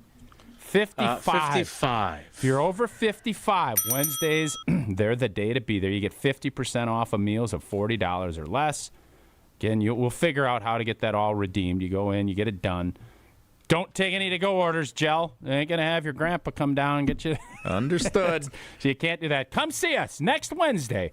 Wilde and Tausch will be live down at the Hard Rock Casino, Rockford, April 8th, in Rockford, right off I-90, that beautiful purple guitar, about an hour from Madison. I heard a rumor this morning that I might have a family member or two that join us on Wednesday next week that would be eligible for that lunch. So we'll see how that all plays out. I hope your mom makes the trip. I hope she does for you too. Okay. Cool story, bro. More Wilde Tausch straight ahead. Stick around. This is Wilde and Tausch on 94.5 ESPN, presented by Pella Windows and Doors of Wisconsin, and sponsored by American Family Insurance.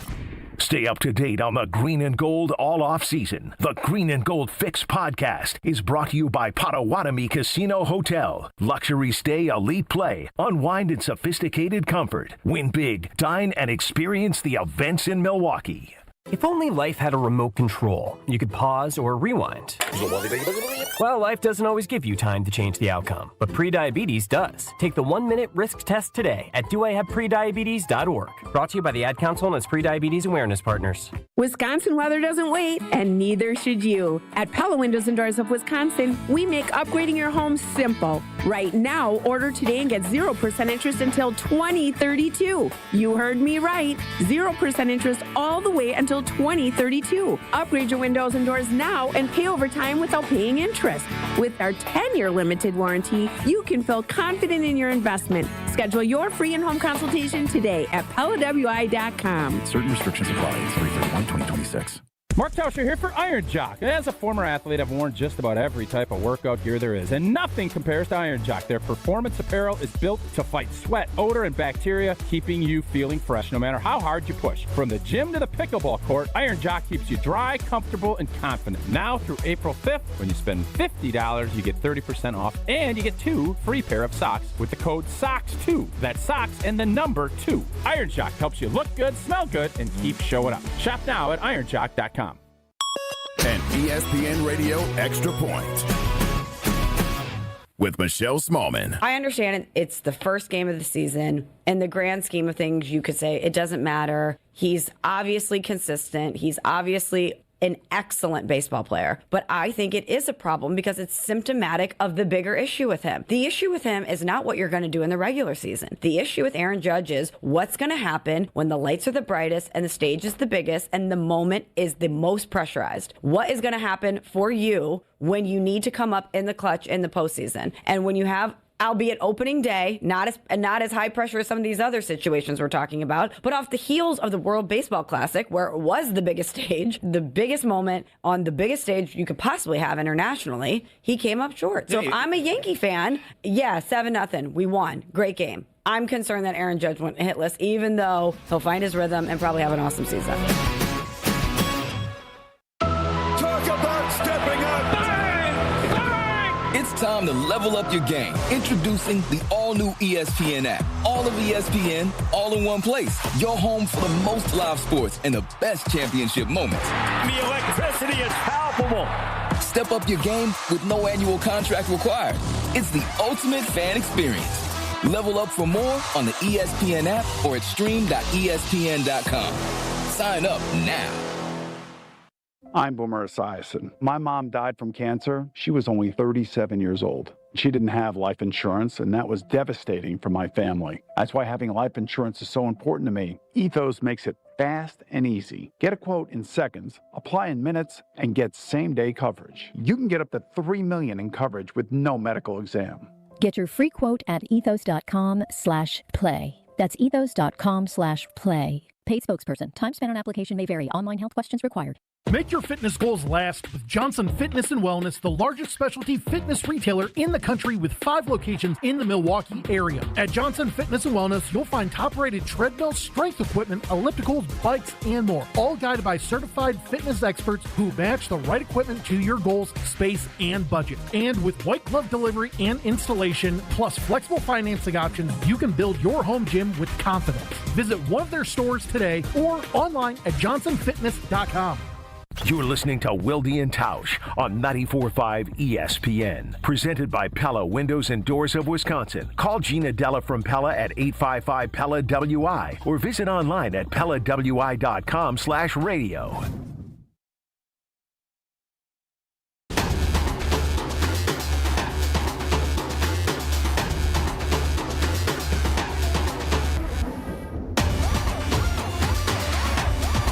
All right, let's get to the defensive side of the ball. Jesse, refresh our fans' memory on what you're doing here. So we're looking, instead of who was unhappy with their roles, as Matt LaFleur said several Packers players were last season yesterday at the NFL meetings in Arizona, we're looking at who was probably happy with their roles last year. So we've identified 3 or 4 on the offensive side that we feel pretty confident we're happy with their roles. I think that's what we're saying. Jordan Love, Malik Willis, Christian Watson, Tucker Kraft. We're confident in those 4. That's all I got, too. There's nobody else We're not saying Josh Jacobs. No. So those 4. All right. On the defensive side of the ball, then. We agreed on Micah Parsons. That's Who else is one. on our list? I mean, I think Evan Williams and Xavier McKinney are both on there. I would agree. Yep, that's what I was going to say. That's 3. None of the corners. I mean, Edgerrin Cooper would be. I don't know where he's at. I think. Wait a minute. Keyshawn Nixon was CB1. He proclaimed himself CB1. He was CB1. You don't think he wasn't happy? No, I don't feel like he was that happy. Why not? I just don't think he was. I think you never heard. Did you ever hear him, really railing about how great he was? I just didn't. I might be wrong on this one. I didn't sense that Keyshawn Nixon was all that happy last year. I didn't get that sense either. I'm Team Tausch on this. What I would say is he was glad to be the number 1 corner. I don't think he felt like he was appreciated or respected. I think he felt like people thought he was number 1 corner by default because they thought he didn't have anybody better. And he also probably, if he's the number 1 corner, felt like they should have addressed his contract and paid him like a number 1 corner. So no, I'm Team Tausch. Thank you, Jason. That was a better explanation when Jesse came at me, which was good. But it just didn't feel that was a vibes thing. I didn't have any concrete. I agree with you. Yep. I wouldn't say he was disgruntled. No, he was just gruntled. There you go. The other corners, though, I mean, there's no way Carrington Valentine was happy. No, we had him on our list. Very disgruntled. And we don't think that Nate Hobbs was. No, he was very gruntled. I mean, maybe Kamal Haddon was happy. Made the team and got an opportunity. Bo Melton broke his ankle. I'd say Bo was happy. Does Bo count as offense or defense? We'd probably put him on both sides and special teams. He'd be content. And to your point about Edgerrin Cooper was not nearly as impactful as he had been as a rookie. And so is it possible? He never talked to us. I mean, he was never in the locker room. Now, we didn't turn him into the league or anything like that. But I have no idea how he was feeling last year. I have next to no relationship with him. And so I don't have a vibe on him. But I would say that if I were to guess, and this is purely a guess, he would have liked to have been in more positions to make splash plays. And so if you make me choose him as a guy that was happy with his role, I would not pick. I would say, no, I'm not going to. He might just be. At some point, I mean, you got to read, react, and go make plays, too. It's not like you're not going to blitz every time. So that's where, the Quay Walker part of it, where I know, it sounds as if he was very disgruntled.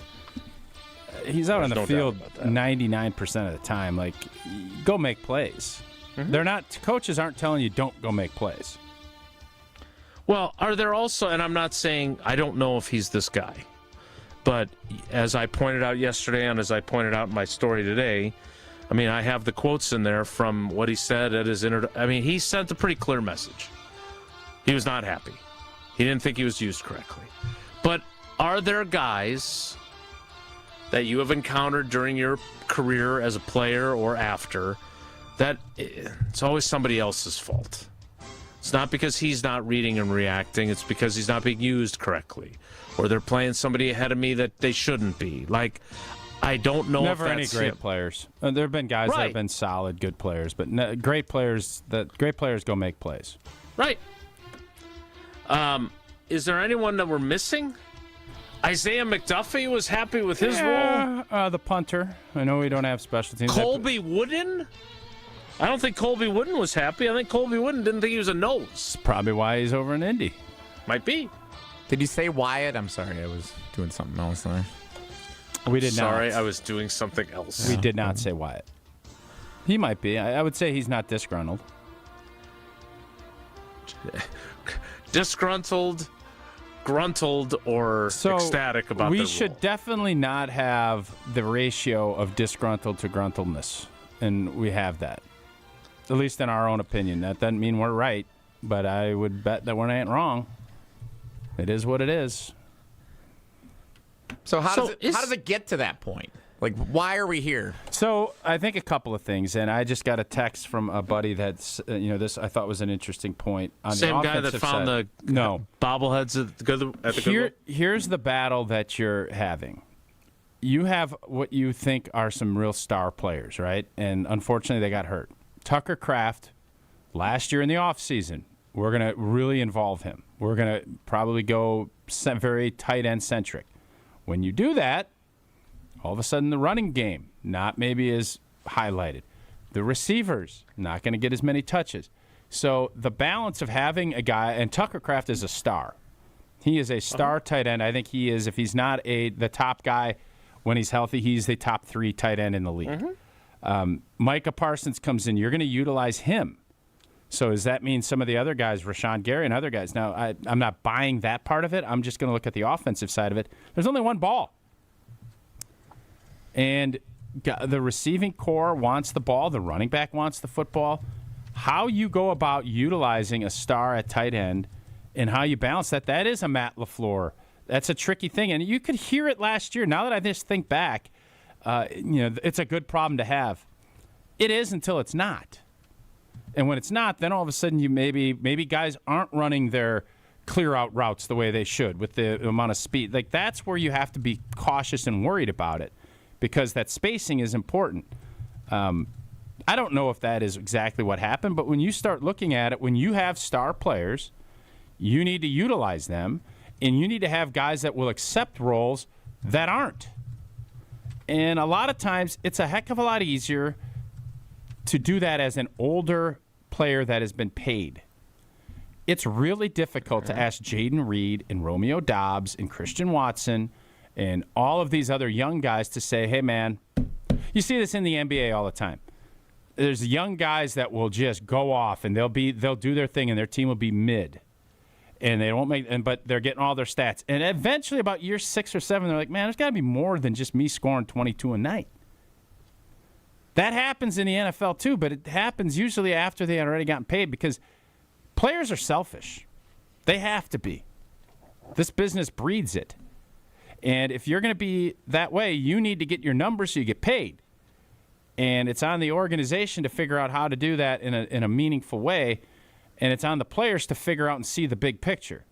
But from the cheap seats where we're sitting, it's real easy to see the big picture. If I'm Matthew Golden or Jaden Reed, I'm not interested in the big picture. I'm interested in my picture. So the other part of this then is what you just said at the beginning of that about getting paid. How much of that is a factor here? Because as we heard Jason Vrabel say once upon a time, the wide receiver who'll be wide receiver 1 is the guy who gets paid. I am curious when these guys are competing for second contracts. Jaden Reed, who missed most of the season with a broken collarbone and that foot injury. Dontavion Wicks, who had career lows in snaps, receptions, yardage, and touchdowns. Is this, again, when you build your wide receiver room the way that it was, setting yourself up for more issues because these guys are all competing for second contracts? And competition is good, right? You always say that, and you're right. But at the same time, these guys also know they got a GM who's getting up there going, hey, we're going to, 1.5 players from every draft class get paid. Well, if that's the case, you're not getting paid there. So I'm just wondering if this is, again, a flawed concept because all these guys know that production gets you paid. And nobody is looking at film when you hit free agency going, well, look at how often Dontavion Wicks is open, but he doesn't get the ball thrown to him. Or look at the percentage of the snaps that he plays. Even if they do see that, you go in those negotiating rooms and they're going to say, well, you had 10 catches for this or you had this many targets. And that is what, City always said it, man. You can run block, but you get paid to pass block, especially when you have a star quarterback. Everybody kind of knows the formula. And when you're not hitting that end of your formula, you press. And the pressure mounts, and you start feeling it, and you start wondering how loyal and how bought in is everybody. And the great teams figure out partnerships.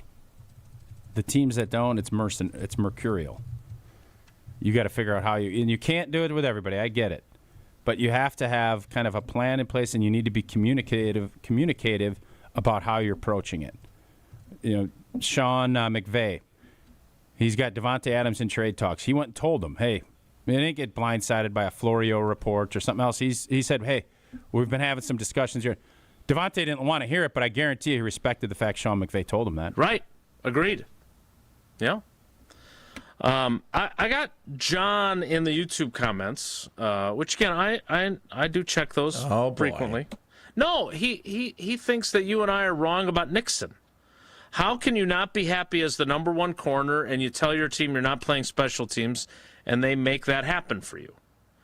Again, I'm telling you that Tausch's feel, I got the same feel from him. But maybe that's just he's got an edge and a chip on his shoulder his whole life. And there's no doubt he's got a chip on his shoulder.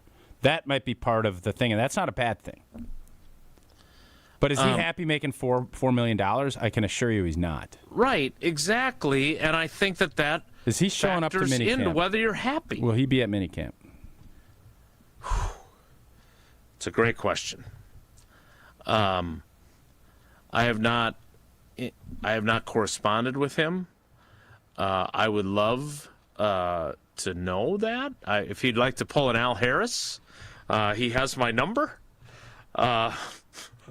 According to a source, Al Harris is unhappy with his contract. That's why he's not participating in the offseason program. And Mike McCarthy accusing me of making that up. If you force me to guess, I'm going to say no. Okay. But again, the question that I would have is, does he have a beef? Well, if he's starting corner one and he's making $4 million, he's got a beef. Yes. Okay. Well, then neither he nor Tucker Kraft should take a single snap until they've gotten new contracts. Is that what you're telling me? Something tells me that the Packers are going to be drafting a young corner or finding a way. I don't think they envision seeing Keyshawn Nixon being their number one corner for the next 4 years. That I don't think is going to happen. According to Spotrac, his base salary for this season is $4.3 million. He has a $500,000 per game roster bonus. So you get 1/17 of that every time you play in a game. And he has a $200,000 workout bonus that if he doesn't show up for the offseason program, he will be forfeiting. His cap number is only $7.17 million. So to your point, yeah, if he's vastly underpaid as their current number one, there's no way he's showing up. Which I think we probably have not thought about this enough. No, we've talked. I mean, I've brought this up 3 or 4 different times, and I am going to be. That is one of the things. Once these, you know how there's always is Jordan Love going to be there? Well, he was there until training camp, and then he's like, I'm not practicing until the deal gets done. Yeah. There's always that. Well, did he show up? Oh, was he a week late because he went to, he's on some great trip? We're getting to be 3 weeks out from these guys reporting. Yeah. Mm-hmm. Good question. I would think he would be one. And, Tucker Kraft will be there. He's going to continue to rehab. But as far as him wanting a new deal before he gets out there and play, I think Goody and Russ are going to be more than happy to pay him what he's supposed to get paid. So all right, we need to get to the Iron Jock contest, but one quick follow-up. So if Keyshawn Nixon does this, does he get the Elton Jenkins treatment? Keyshawn? Yeah. Sorry, you're unhappy. What my guess would be, you could maybe do some sprinkling. You do a little sprinkling for this year, but not committing to anything more, would be my guess. Okay. Let's commit to the Iron Jock giveaway. Jesse, what number do you want today? I'm going to let you pick what number. Let's do 85 for Tucker Kraft. Tucker Kraft, caller 85. You're going to get a chance to win at great. I believe we're giving away hoodies. That's what I think that we is are. Correct. We're still giving away that great Iron Jock hoodie. Caller 85 at 844-770-3776. And as a former athlete, I've worn just about every kind of workout gear there is. Nothing compares to Iron Jock. Their performance apparel built to fight sweat, odor, and bacteria, and it keeps you feeling fresh no matter how hard you work. From the gym to the pickleball court, Iron Jock will keep you dry, comfortable, and confident. Now through April 5th, you spend $50, you get 30% off, and we're going to throw you 2 free pair of socks with the code SOCKS2. That's socks and the number 2 for the Iron Jock special. Iron Jock helps you look good, smell good, and keep showing up. Shop now at ironjock.com. Caller 85 wins the hoodie from Iron Jock, 844-770-3776. More Wilde and Tausch straight ahead. Stick around. This Wilde and Tausch continues next on 94.5 ESPN, presented by Pella Windows and Doors of Wisconsin, and sponsored by American Family Insurance. Hey, Tom, I just really can't get my kids off their phones lately. What's your secret, man? I told you last time, go to PrecisionSportsOnline.com and buy a hoop. And while you're there, include their court line painting. You'll thank me later. PrecisionSportsOnline.com. That's PrecisionSportsOnline.com. Summertime is when the largest number of homes hit the market, which makes it the bottom of the ninth for sellers. Homes that show well, get priced right, move first. Yeah! This is Tony Wendorf with Tony Wendorf & Associates, powered by Keller Williams. And I'm Sal Alioto. In a crowded summer market, smart pricing, preparation, and expert local strategies make all the difference. Get started today with our white glove selling experience at wendorfteam.kw.com. Tony Wendorf & Associates. A real estate team driven by faith, gratitude, and results. All you have is one chance after an accident, one decision on who to call, one shot to get the help you need. Don't waste it on the one offer you get from your insurance company. Make the one call to Gruber Law Offices. It's the only one you'll need to make. Call us today. Gruber Law Offices. One call, that's all. When you work smart, incredible things can happen. By joining Smart 18, the union for Wisconsin sheet metal workers, you'll open the door to a brighter future. You'll learn and earn more. Enjoy awesome benefits across the board. Build a great career and feel empowered and supported every step of the way. The smartest career decision you'll ever make starts with Smart 18. Find out more today at smart18info.com. It's ESPN Wisconsin's Game Night, so for Events by Design. Events like appreciation parties and retreats can go a long way towards boosting morale and retaining top talent. Events by Design is your go-to creative partner for employee events that truly make an impact. They help leaders retain top talent by making their people feel seen, valued, and celebrated. The creative team at Events by Design does all the planning and production, making sure things not only look great, but also work. Make a smart investment in your culture today. Search online, Events by Design. They design, you party. Don't think twice. Call Geist. Don't let a busted garage door get you down. Call my friends at Geist today. For 70 years, Geist has been the trusted garage door authority in Wisconsin. With brands like CHI and LiftMaster, they have doors for every budget and will even build custom designs to get your exact needs. For swift and reliable garage repair solutions, go to geistdoors.com. That's GEIS doors.com. You can also visit their amazing showroom in Brookfield, featuring hundreds of doors and openers and their custom design room. Don't think twice. Call Geist. From office lunches to family celebrations, Cousin Subs has the crowd-pleasing catering you need. Choose from customizable party boxes, individual box lunches, fresh-baked cookies, and our classic party chips. Everything you need to satisfy any size group, big or small.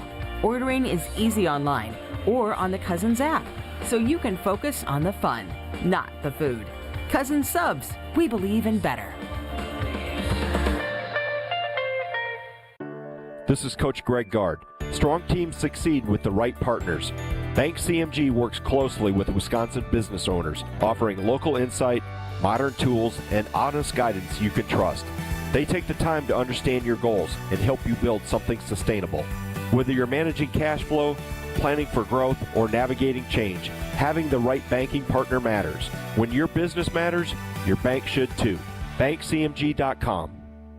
Start your Milwaukee weight loss program now to lose weight fast. Many lose 20 to 30 pounds in a month or two. Call for your free consultation. 262-235-3980. 262-235-3980 or online at MilwaukeeWeightLoss.com. Results may vary. This is Wilde and Tausch on 94.5 ESPN. Sponsored by American Family Insurance. Insure carefully, dream fearlessly. Get a quote and find an agent at amfam.com.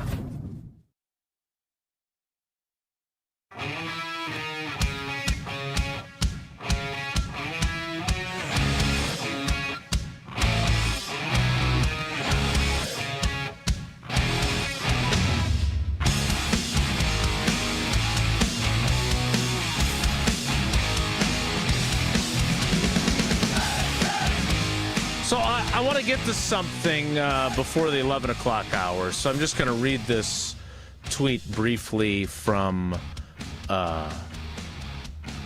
Wes Hodkiewicz from the AFC Coaches Breakfast, where Jeff Hafley and Mike McCarthy are among the coaches speaking today.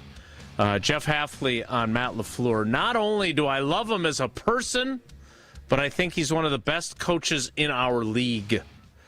Now you could say that what's Jeff Hafley going to say? Yeah, I'm glad I got that job with the Packers. He could give praise without being that effusive. It's true.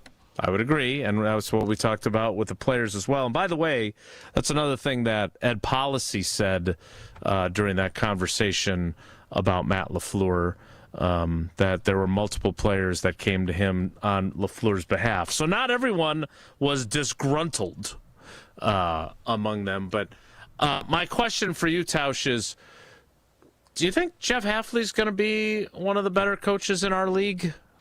If you had a guess today? Not this year.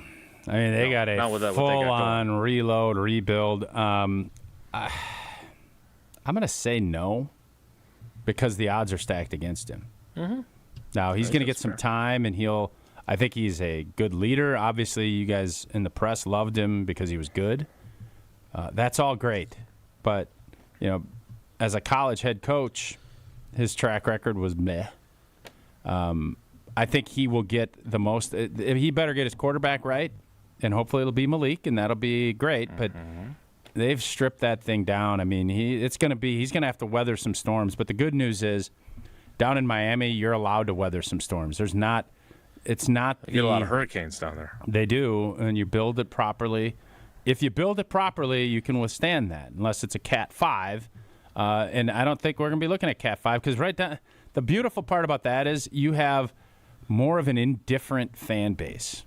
You don't have, and I know people give you and the beat guys a lot of grief sometimes for not being overly critical, and you're not Philadelphia and you're not New York, and you're not, but you're not in the fishbowl to the same degree you are in Green Bay. And Miami, I think everybody understands we're going through some stuff. We're going to have to let this thing grow. And if you do that and you do it right, and I think their GM obviously is a Goody disciple and a Ron Wolf and all. Right. I think he'll have a chance to have a chance, but the odds would tell me it's probably going to be tough sledding because nobody's been able to win in Miami since Dan Marino was there. Well, it's really tough sledding. Excuse me. It's really tough sledding when you have a bad bank. That's the worst. We made the switch from a big national bank to Associated Bank over a decade ago. And you know what I say about banks? It's not branches that make a bank local, it's roots, and Associated Bank's roots are deep in Wisconsin. That's why you should make the switch today. Go to AssociatedBank.com to find out more about their great customer service and their Brewers, Badgers, and Packers checking accounts. Associated Bank, your money works here. More Wilde and Tausch straight ahead. Stick around. Wilde and Tausch is presented by Pella Windows and Doors of Wisconsin. Call Gina Della from Pella at 855-PELLA-WI or visit online at PellaWI.com/radio. Don't miss a moment of the basketball tournament action this March at 3rd Street Market Hall. Home to your one-stop, must-stop viewing destination, 3rd Street Market Hall has over 20 locally owned food vendors, a 30 self-serve beer wall, over 50 HD TVs, plus game day specials. The perfect place to work remotely or catch a game between meetings or over lunch, 3rd Street Market Hall is your downtown home for basketball this March. At Associated Bank, we know it's not always fun thinking about saving. You know what is fun? Not thinking about it. That's why we call it automated savings. You save automatically. How much you want, how often you want, for whatever you want. And if you don't know how much to save, well, that's why we're here. We'll suggest an amount so you hit your target without ever thinking about it. See, saving can be fun, especially when it's automatic. At Associated Bank, we get you. That's why we've got you. Learn more at associatedbank.com/yougotthis. Member FDIC. You've always been competitive. At work, in the gym, even with your kids. But lately you feel off. Workouts take longer to recover from. Your drive just isn't there. You know, it might not be your age. It could be low testosterone. At Mentality, we'll get to the bottom of what's really going on and build a personalized plan using testosterone replacement and peptide therapies to help restore your energy, focus, and drive. Get back the energy to being dad again. Book your appointment with Mentality at lowtusa.com. Again, that's lowtusa.com. Homer here for Window Nation. Spring has arrived and it'll be a great time to open your windows and... Wait, your windows won't open easily? They leak when it rains? They have cracked glass? They need repainting again? It's time to talk with the pros at Window Nation and put an end to your window problems. Getting top quality custom fit windows from Window Nation, easy and affordable. Right now, during the More You Buy, the More You Save sale, save up to 50% off all your windows. Plus, you could get them with 0% interest financing for 5 years. As a proud partner of the Milwaukee Brewers, book a consultation and ask how you could score a pair of Brewers tickets. During uncertain times, one of the best investments you can make is your home. Experts report that windows retain 80% of their value. With Window Nation, you'll get windows that easily slide open and close, won't leak when it's rainy or windy, and are maintenance-free. Put an end to your window problems now. Save big with Window Nations. The more you buy, the more you save. Visit windownation.com to book a consultation. You asked and Carbless delivered. The fan favorite grapefruit flavor now has its own 4-pack all to itself. That bold, bright, perfectly balanced citrus taste that you've been pulling from the variety pack, it's now front and center in 4 cans, 1 box. Crisp, refreshing, not too sweet, and nothing else has changed. 0 sugar, 0 carbs, just 100 calories and gluten-free. Clean ingredients and big flavor. Always no compromises. Grab the new Carbless grapefruit 4-pack wherever you get your Carbless and find a location near you at drinkcarbless.com. Carbless, bold flavor in every sip. It's Mike with Infinity Exteriors. I've seen it all, Wisconsin. Sketchy sales gimmicks for low-quality windows, siding that costs more than a new home, fly-by-night roofers. 60,000 happy customers made a better choice. Infinity Exteriors roofing, siding, and windows all come with our lifetime workmanship warranty, no overcharges, and transparent pricing. At Infinity Exteriors, we're on a mission to save our communities from unscrupulous contractors. Visit infinityexteriors.com. We have standards in Wisconsin. Cheese should squeak. Sports and tailgating go hand in hand with brats aplenty. And beef is a delicacy where each bite makes you close your eyes for a second. For 50 years, Bunzel's has been hand-selecting the finest beef, making homemade specialty sausages, and crafting award-winning jerky right here at home. Because Wisconsin is still cattle country, quality isn't optional. It's expected. And after 5 decades, Bunzel's still delivers. Stop in today at 90th and Burleigh or at bunzels.com. You're listening to Wilde and Tausch on 94.5 ESPN. Presented by Pella Windows and Doors of Wisconsin and sponsored by American Family Insurance.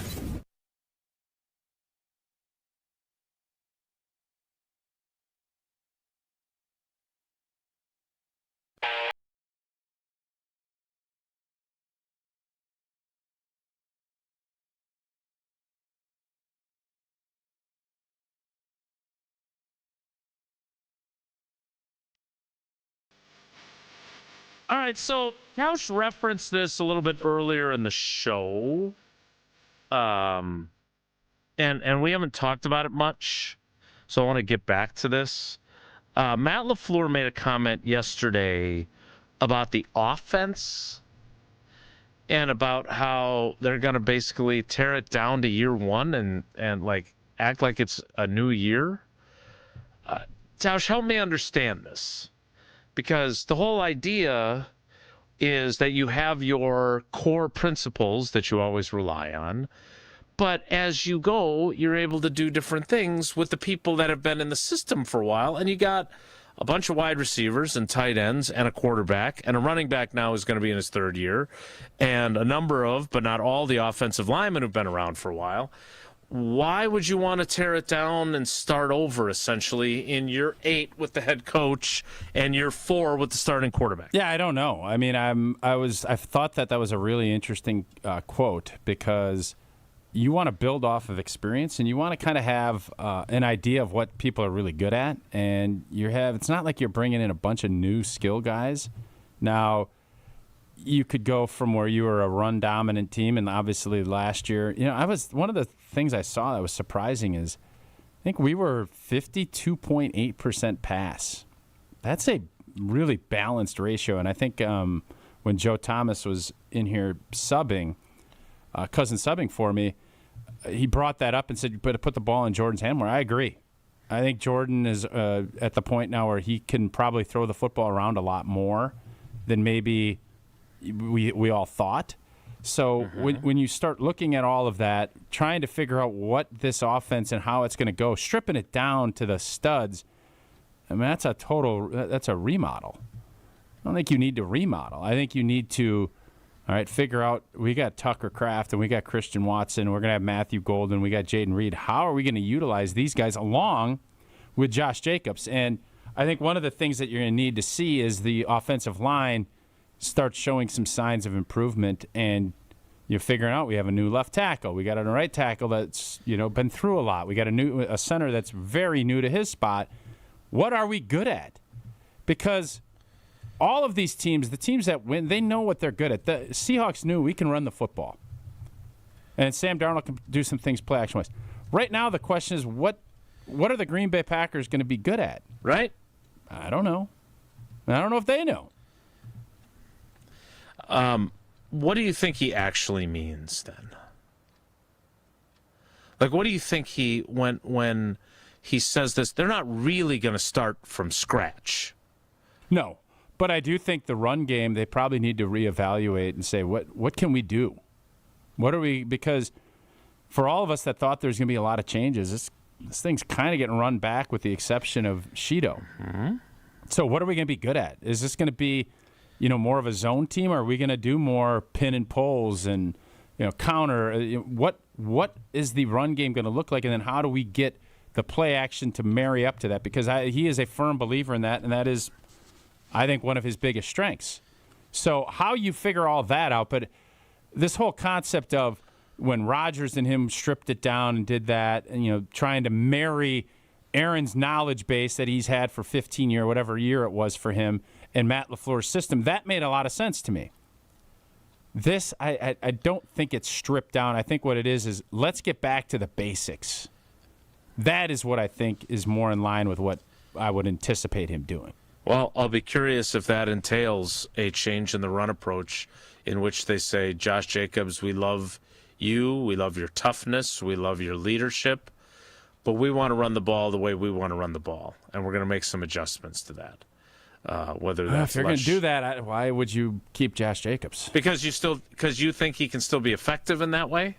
But that's not what he. I mean, you got to be uncomfortable. You got to be comfortable being uncomfortable, Tausch.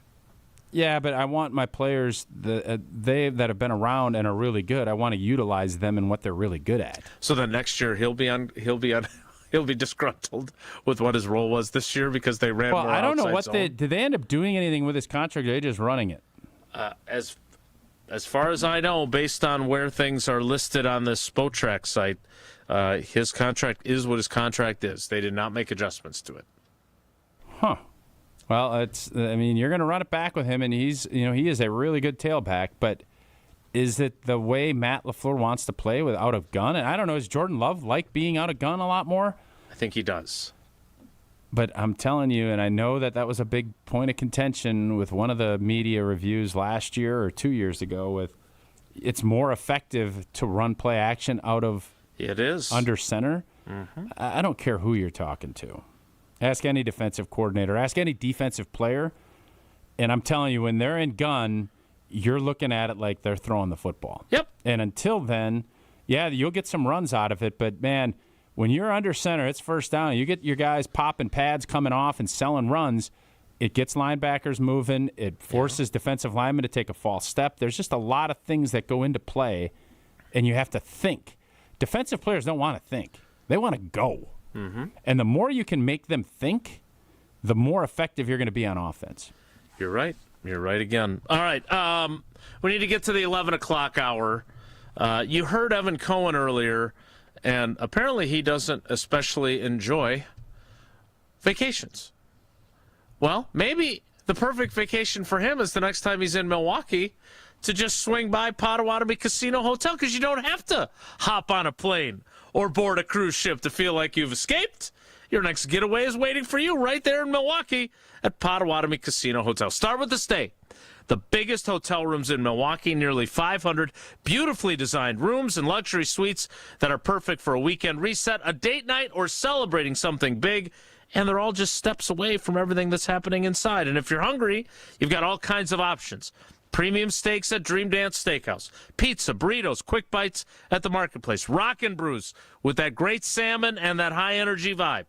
Canal Street Cafe. Ruyi Asian Kitchen. Cream City Coffee Company. All kinds of options, like I said. And if you're planning a wedding, a birthday, or an anniversary, their event spaces are built to make it unforgettable. Sophisticated relaxation, incredible flavor, and a full night out, all in one place. Potawatomi Casino Hotel. The 11 o'clock hour starts in 2 minutes, so stick around. Don't go anywhere. Another hour of Wilde and Tausch, presented by Pella Windows and Doors of Wisconsin, is coming up next on ESPN Wisconsin and the ESPN Wisconsin app. Why DIY your frozen pizza toppings when Screamin' Sicilian already went over the top for you? We're talking whole milk mozzarella, heaps of premium meats, a mountain of veggies. Screamin' Sicilian is frozen pizza stacked, no add-ons needed. Mamma mia! Screamin' Sicilian, so loaded with toppings, it's almost cheating. Find Screamin' Sicilian in your local grocer's freezer section and taste what all the screamin' is about. Spring is here, and living with your old, drafty, foggy, dirty, hard-to-open, bad windows is no longer an option. You deserve better windows and doors. At Siding Unlimited, we install top-of-the-line wood, vinyl, and fiberglass windows with options to fit your style, color, and design choices. Built for energy efficiency, installed by our professional craftsmen at Siding Unlimited. Siding Unlimited. Experience, integrity, craftsmanship. Visit sidingunlimited.com today. The only thing that tops our selection is your savings discount liquor. If it's a celebrate or tailgate when you're gonna recreate upstate. If it's a holiday, birthday, any date, you can save at discount liquor. Easter's almost here. What are you bringing to the table? Hi, this is Marie from Discount Liquor. Pairing the right wine with your Easter dinner can turn a meal into a celebration. But you don't have to be an expert to find the right wine. That's what our knowledgeable staff is here for. With over 8,000 varieties of wine, Discount Liquor can help you choose between a light, fruity Pinot Grigio, a big, luscious Cabernet, or anything in between, all at the lowest prices in town. Visit us today at 51st in Oklahoma and Milwaukee, and on Barstow and Main in downtown Waukesha. The only thing that tops our selection is your savings. Check out out all of our weekly specials at DiscountLiquorInc.com. Happy Easter. Discount Liquor. You're listening to 94.5 ESPN, WKTI and WKTI HD Milwaukee, a Good Karma Brands radio station.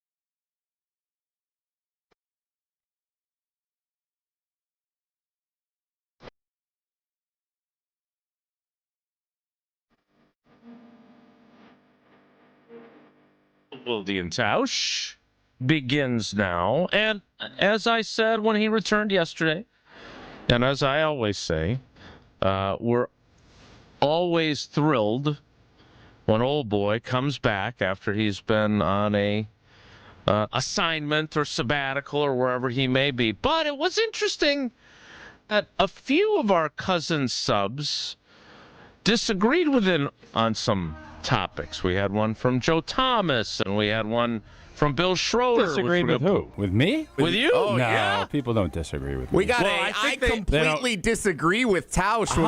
Is that that's a quote? Bill Schroeder. Yeah. Oh, okay.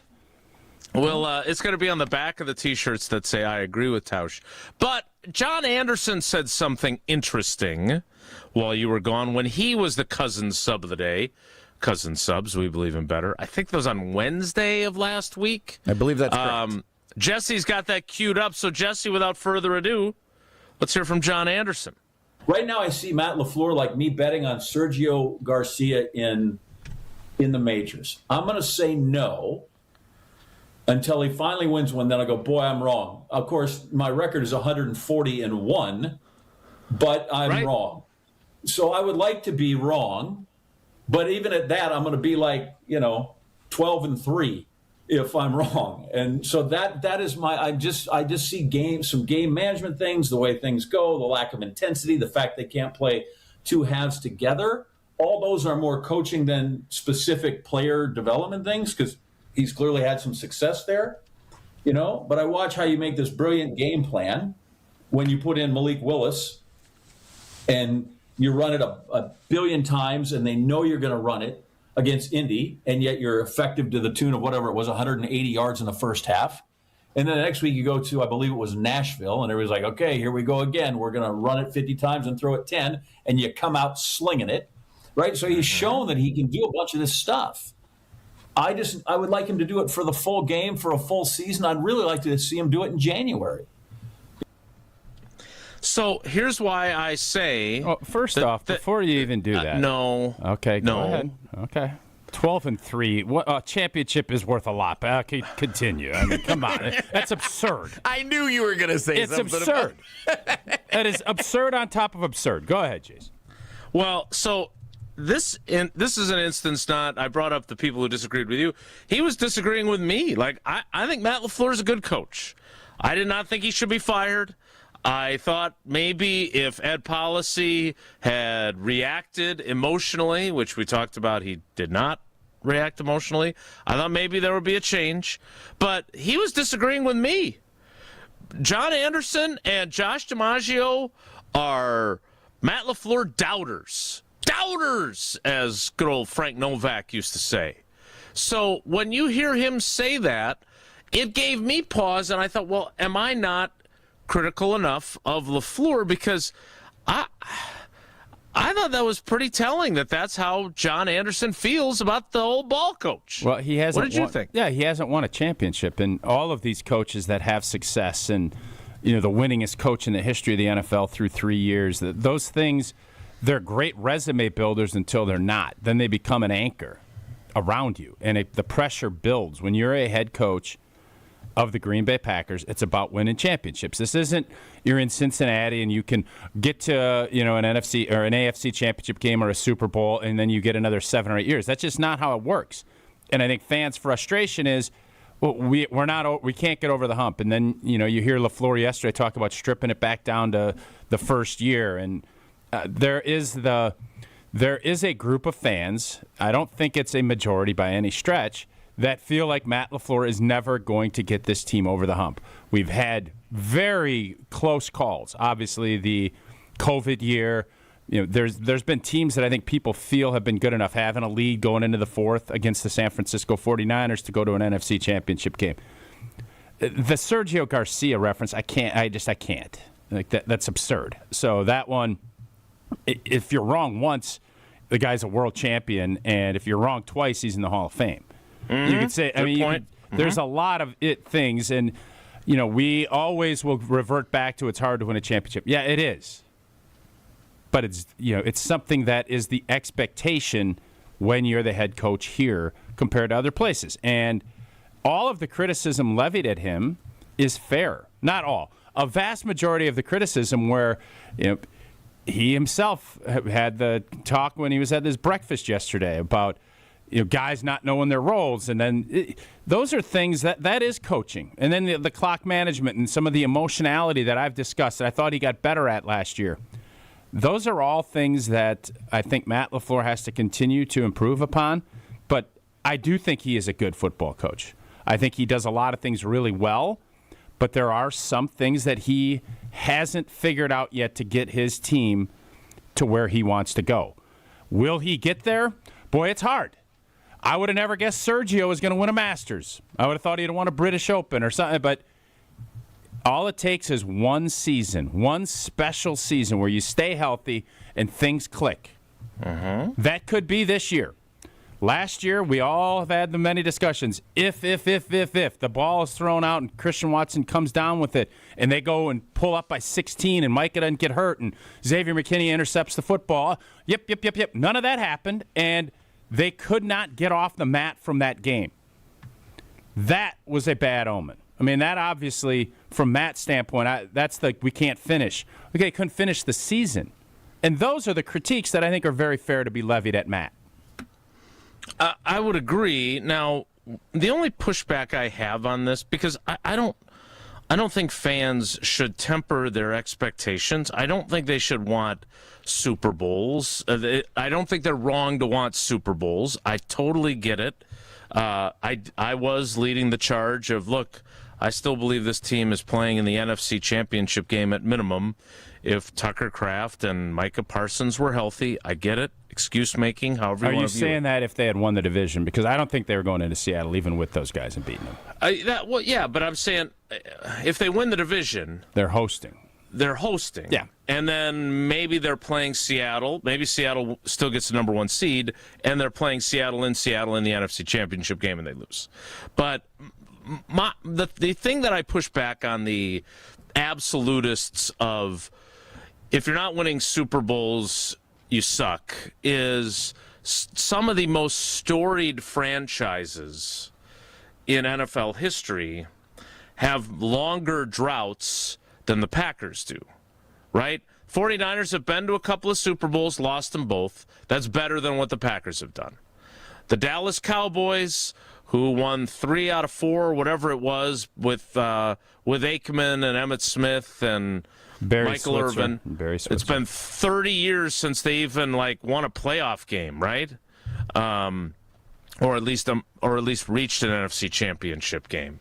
I look at that and say it's really blanking hard, and you do need things to go your way. And in 2010, and I don't think there are comps between last year and 2010, but the break you guys got was Deshaun Jackson returning a punt for a touchdown. Because if he doesn't do that, you never even get the chance to win a Super Bowl because you missed the playoffs. Mm-hmm. That's true. And so that stuff matters. And it doesn't mean that Mike McCarthy is a far superior coach because of Deshaun Jackson's return than he would have been had that not happened. But he got the opportunity, and your team made the most of it. This team has had some opportunities, but it has been a while. 19, 20, and 21. NFC Championship game, number one seed that got squandered with a divisional loss. I thought you said 1920 and 1921. I'm thinking, boy, Don Hudson? Curly and the boys? 21. Okay. No Don Hudson. I think Don Hudson was a little bit later. But to your point, I think it's about a third of the fan base. I think that's what we've kind of settled on, that think this guy's never going to get us over the top. And they're more likely right than not, to be fair. Because after 7 seasons, I think the stats would tell you that very rarely does a coach take a team to the Super Bowl for the first time with that team 8 years in. Because a lot of times they don't get to 8 years. And he's won enough that he's gotten, and I thought it was interesting, again, as we talked about earlier, I thought it was interesting that Ed Policy basically said, I can't believe people thought I was going to fire him. That was basically his messaging. So, again, I don't, I get it, but I'm eager to see how this year plays out. We need to play trivia. Jesse, what's today's category and what caller would you like? It is Tuesday, and that means it is Badgers Trivia Tuesday, as is customary, even though Tausch has to leave us. Bye, Tausch. Caller number, you pick the caller number. Yeah, well, don't leave yet. You also have to tell us about UW Credit. Yeah, number 13. Caller Lucky 13 today. Deal. Caller 13 right now, 844-770-3776, 844-770-3776. Caller 13 plays trivia as Tausch departs, but not until he tells us about his membership at UW Credit Union. And for every stage of life, UW Credit Union is here for ever you, proudly serving Wisconsin. For over 90 years, they're going to help you reach your financial goals. And you know what? They have all kinds of great perks that you're looking for, and I've talked to you about the mobile app. It is a simple way to check your accounts, make transfers, and more. That is a smart play from the pocket. Join today at uwcu.org, insured by NCUA. Terms and conditions to apply. We'll play trivia next. Bye, Tausch. See you tomorrow. It's Wilde and Tausch. Presented by Pella Windows and Doors of Wisconsin. This is Wilde and Tausch on 94.5 ESPN, presented by Pella Windows and Doors of Wisconsin, and sponsored by American Family Insurance.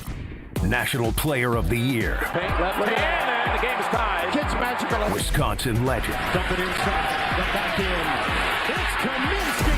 Frank Kaminsky joins KBN.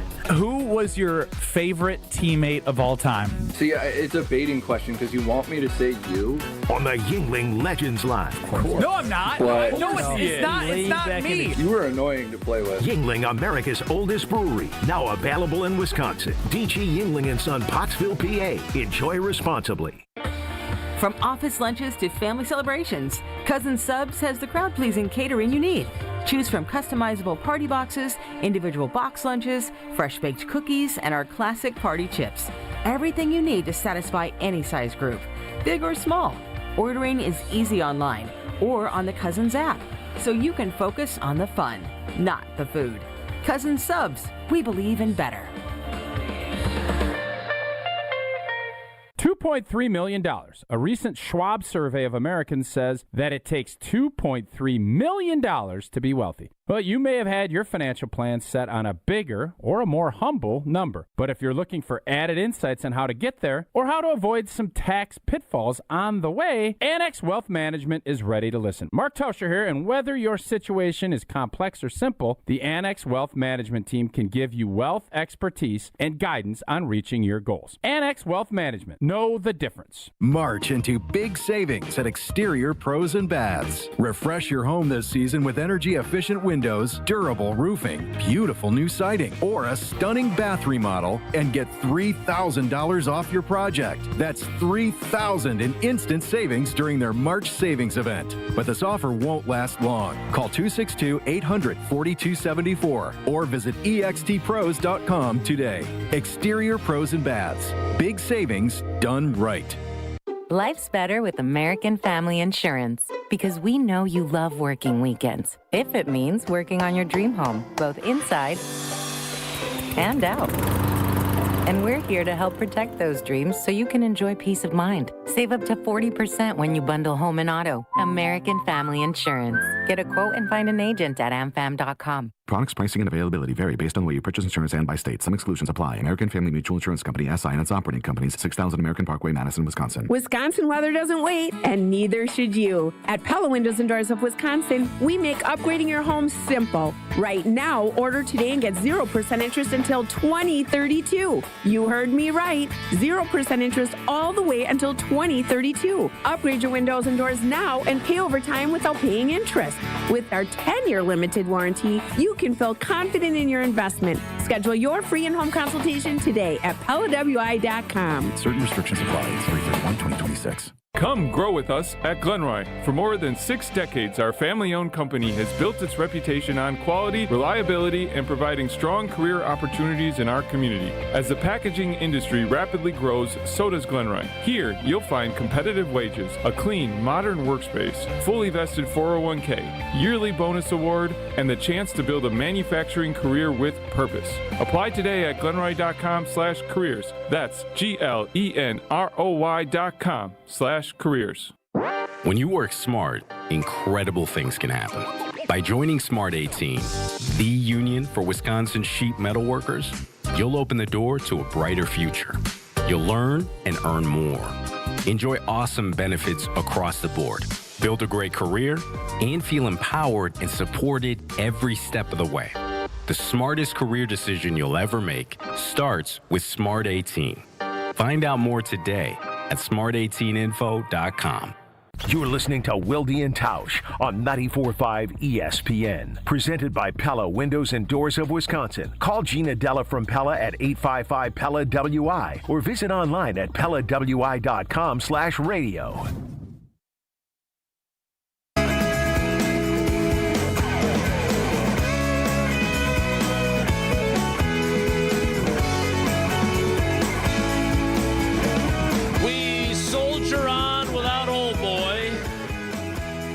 We spent most of last week doing. And now we play Trivia, presented by Iron Jock and Cousin Subs.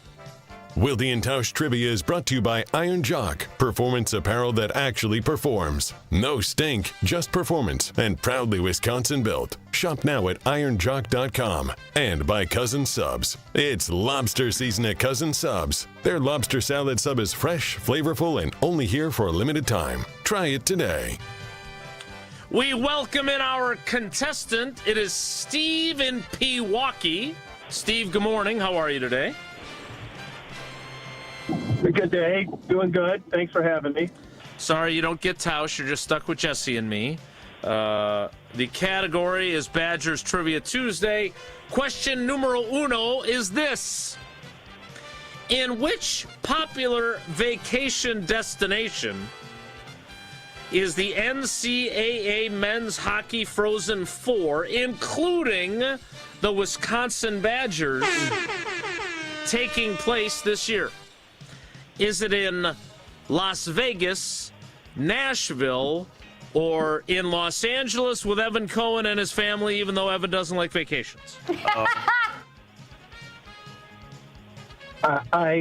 This is a wild guess. I'm saying Vegas.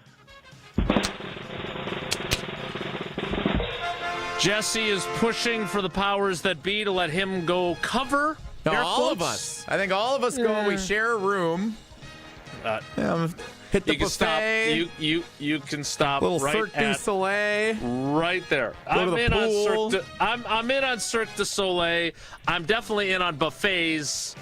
I am not in on sharing. You're telling me there aren't going to be a bunch of Badger fans traveling out to Vegas for the Frozen Four? They're going to have a great weekend out there next week. No, I'm not telling you that. I'm telling you I don't want to share a room with you and Tausch. All right, Tausch can get his own room. A big? Here's the thing. Isn't Tausch a big high roller when he goes to gamble? Yeah, maybe right? he's got like a penthouse somewhere. They usually comp those rooms to those type of guys. I know some people that might be able to help us out. Is there a Hard Rock Casino Las Vegas? I actually don't know. Okay, so you don't know the people there. All right, question 2, Steve, is this. The Big Ten, which has, 18 teams in it? Yep. Announced yesterday that it is partnering with which other conference for a volleyball challenge showcase beginning this year? Are they partnering with the SEC? The Big East or the Mountain West? Yeah, I believe it's the SEC. They're having some games in Wrigley Field. They're playing outdoor volleyball at Wrigley Field? A couple of them. Yeah, Nebraska and Missouri, and then Kentucky, Penn State, I'm pretty sure, were the outdoor So Wisconsin games, not part of that, then? They are not playing at Wrigley Field, no. But they are hosting, I think Minnesota gets a home game in the field house, technically, because it's Minnesota, like Auburn. And then Wisconsin plays Florida and Auburn in their time here. So, yeah. Interesting little challenge they've put together, announced yesterday. I can tell you that Wisconsin volleyball is playing UW Green Bay here in Green Bay. Oh, you going? On April 18th. And yes, Sydney and we're trying to get some of her teammates together to go. So, yeah, we're going. Question 3, Steve Areno, is this. What was Wisconsin's record this season against teams that have qualified for the Final Four in the men's basketball tournament? Okay, so think about the teams. It's UConn, Arizona, Illinois, Michigan, and Illinois. Yeah. Did the Badgers go 1-1 against those teams, 2-1 against those teams, or 3-1 against those teams? I believe it's 2-1. They beat Michigan and Illinois lost Illinois. Jesse?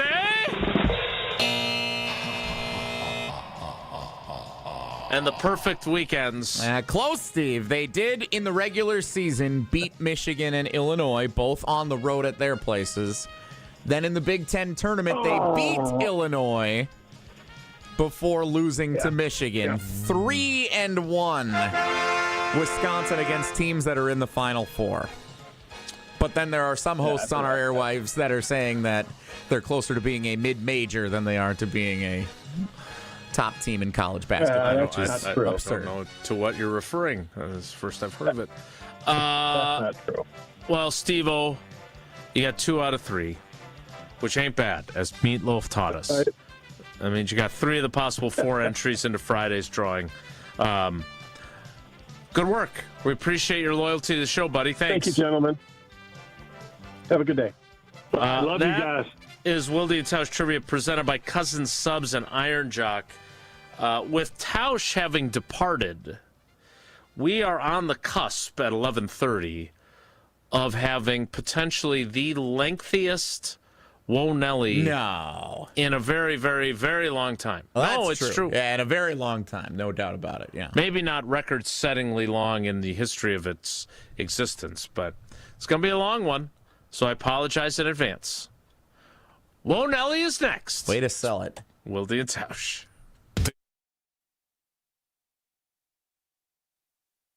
Wilde and Tausch continues next on 94.5 ESPN, presented by Pella Windows and Doors of Wisconsin, and sponsored by American Family Insurance. All right, Wisconsin, it's tournament time, and Wanna Parlay is where players go to win. From Madison to Milwaukee and everywhere in between, if you're building brackets and backing your picks, now you've got even more ways to cash in. And with brand new alternative lines on Wanna Parlay, you've got more control, more strategy, bigger upside, and don't forget, the world's richest parlay is waiting. Download Wanna Parlay in the App Store today and use code JGC for a 100% deposit match. This tournament, don't just watch it, play it today with the world's richest parlay, Wanna Parlay. Mark Tauscher here, and if you know me, you know I love Wisconsin. That's why I'm a UW Credit Union member. Their team's been all about Wisconsin since 1931, and they love making banking easy for members. Whether it's with their convenient mobile app or with the great perks like early payday to get you paid sooner. Stop by any of their local branches or visit uwcu.org to join and become a UW Credit Union member like I did. Federally insured by NCUA. Terms and conditions apply. In 1987, the Bucks took on the world and changed basketball forever. At stake, basketball supremacy in the United States. Bucks versus the World, narrated by Charlie Behrens, is the new season of Behind the Bucks podcast, presented by Gallagher, your trusted insurance broker and HR and benefits consultant. It's the untold story of the 1987 McDonald's Open, when the Bucks became the first NBA team to face the Soviet Union. Listen now on Bucks.com/plus, the Bucks app, the ESPN Wisconsin app, and wherever you get podcasts.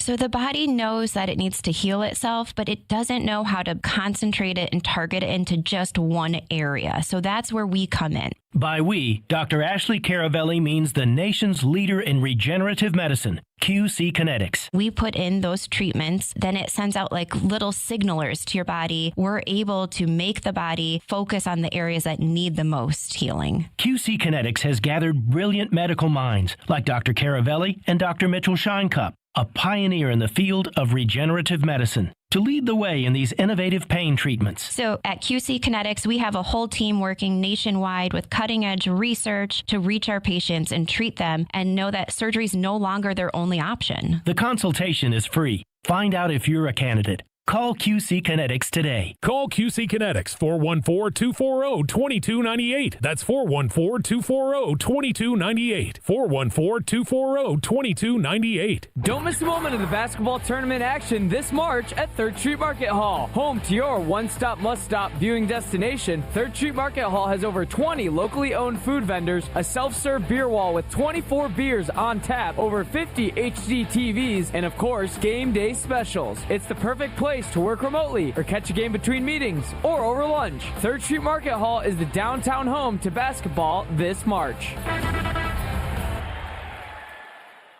Screaming Sicilian, more is amore. Screaming Sicilian, more is amore. Amore, pepperoni, amore, mozzarella, amore. Screaming Sicilian,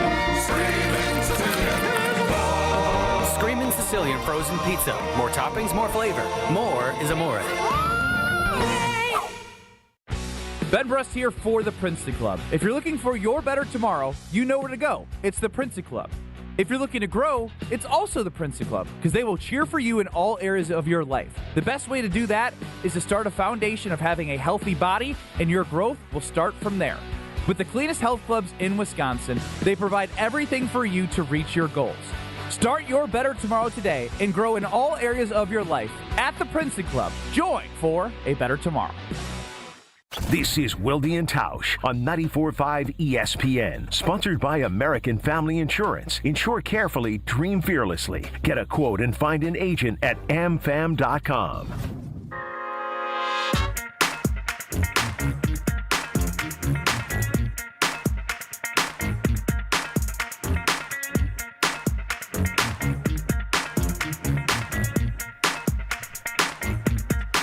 I'm sorry, let me try and sell this better. The favorite part of the show for Beth that would attend the Beth, right?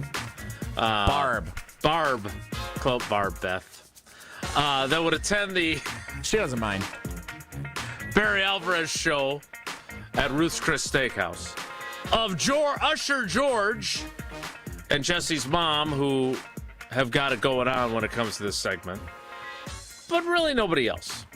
Time now for Whoa Nelly. How's that? If the topic is good, the guys discuss. Just the other morning I had breakfast at Tracy Rocker's house. His mama brought out 15 flapjacks. He said, Mama, take back 5 of them flapjacks. I gotta stay hungry for the Crimson Tide. But if it's not, the show must go on.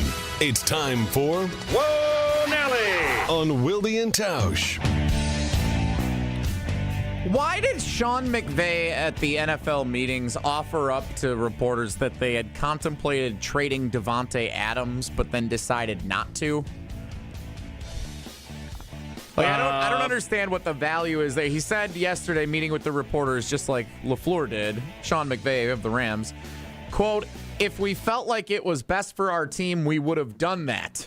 But we didn't think it was best for our team," when asked about trading Davante Adams and exploring offers for him this offseason. Yeah, I don't know. But he had earlier said that he had told him that they had explored the possibility, right? I think that was part of that story. Yeah, why do any of that? And why share it with everybody? Yeah, somehow, I don't remember how it started, but it was out there that they discussed trading him earlier this offseason. So now they didn't trade him, so of course he's got to say, we decided it was best for us to keep him.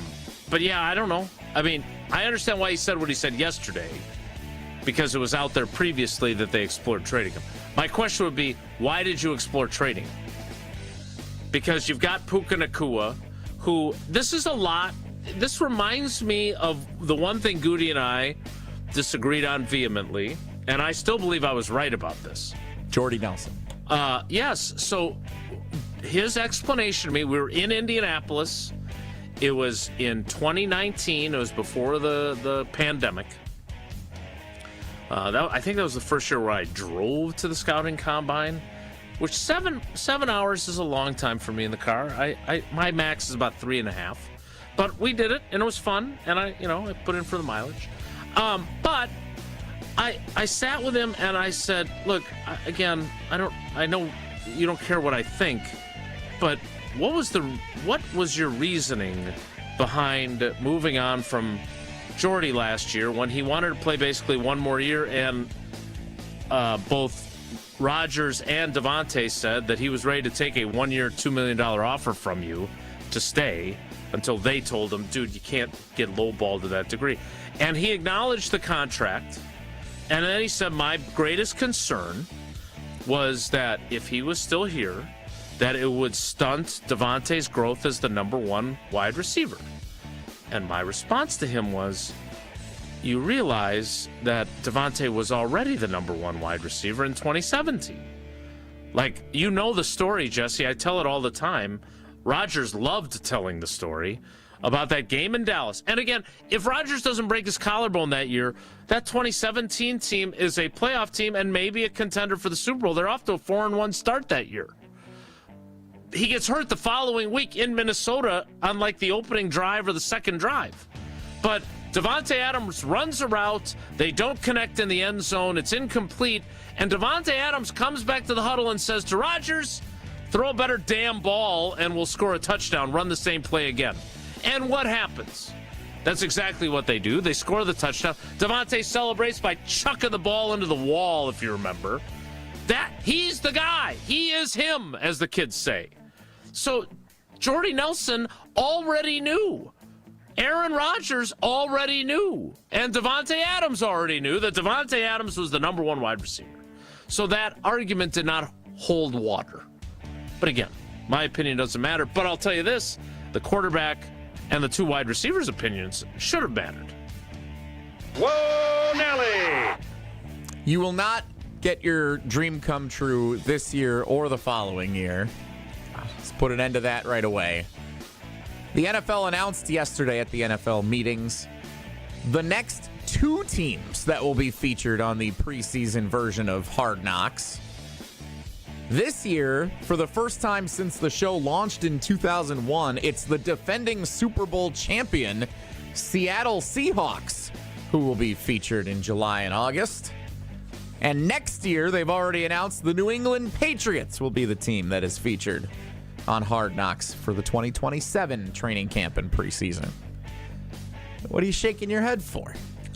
Why don't the Packers want to do this if now the 2 teams that played in the Super Bowl are now lined up to be in it the next 2 years? You know why the Packers don't want to do it. No, I don't. They don't want any of their secrets getting out. They don't even want people just taking videos at practice. You think they want an entire film crew there doing stuff? I understand why they think it's a bad thing. What I'm saying is that if all these other teams are fine with it, and you do get some measure of creative control, like if there are certain things you definitely don't want out there, they clearly allow you to do that. So my question is, what are they afraid of? John Schneider's doing it. Elliott Wolf's doing it. Those guys went to the Super Bowl. I'm fascinated by the reasoning. But you're right. They may never be on there. And now, like, you win a Super Bowl and one of the things that exempts you from being on is making the playoffs. Not anymore. Changed the rules. Weird. They changed the rules because nobody wanted to be on it. Because everybody was afraid of all their secrets getting out and looking like the Giants when they did that Saquon Barkley trade. Yeah, just weird.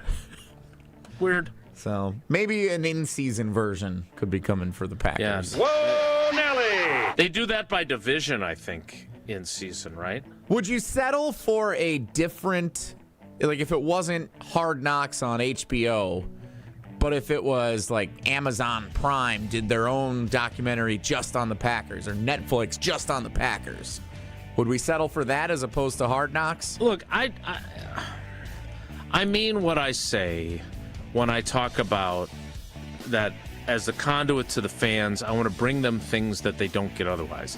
In this instance, these docuseries would give you access that I can't give you either. I try to give you as many behind-the-scenes stories as I can, because that's the stuff that you can't get just by being a fan and going to games and watching the games on TV. So I am a big proponent of this. I will continue to try and give you that other stuff and the insight.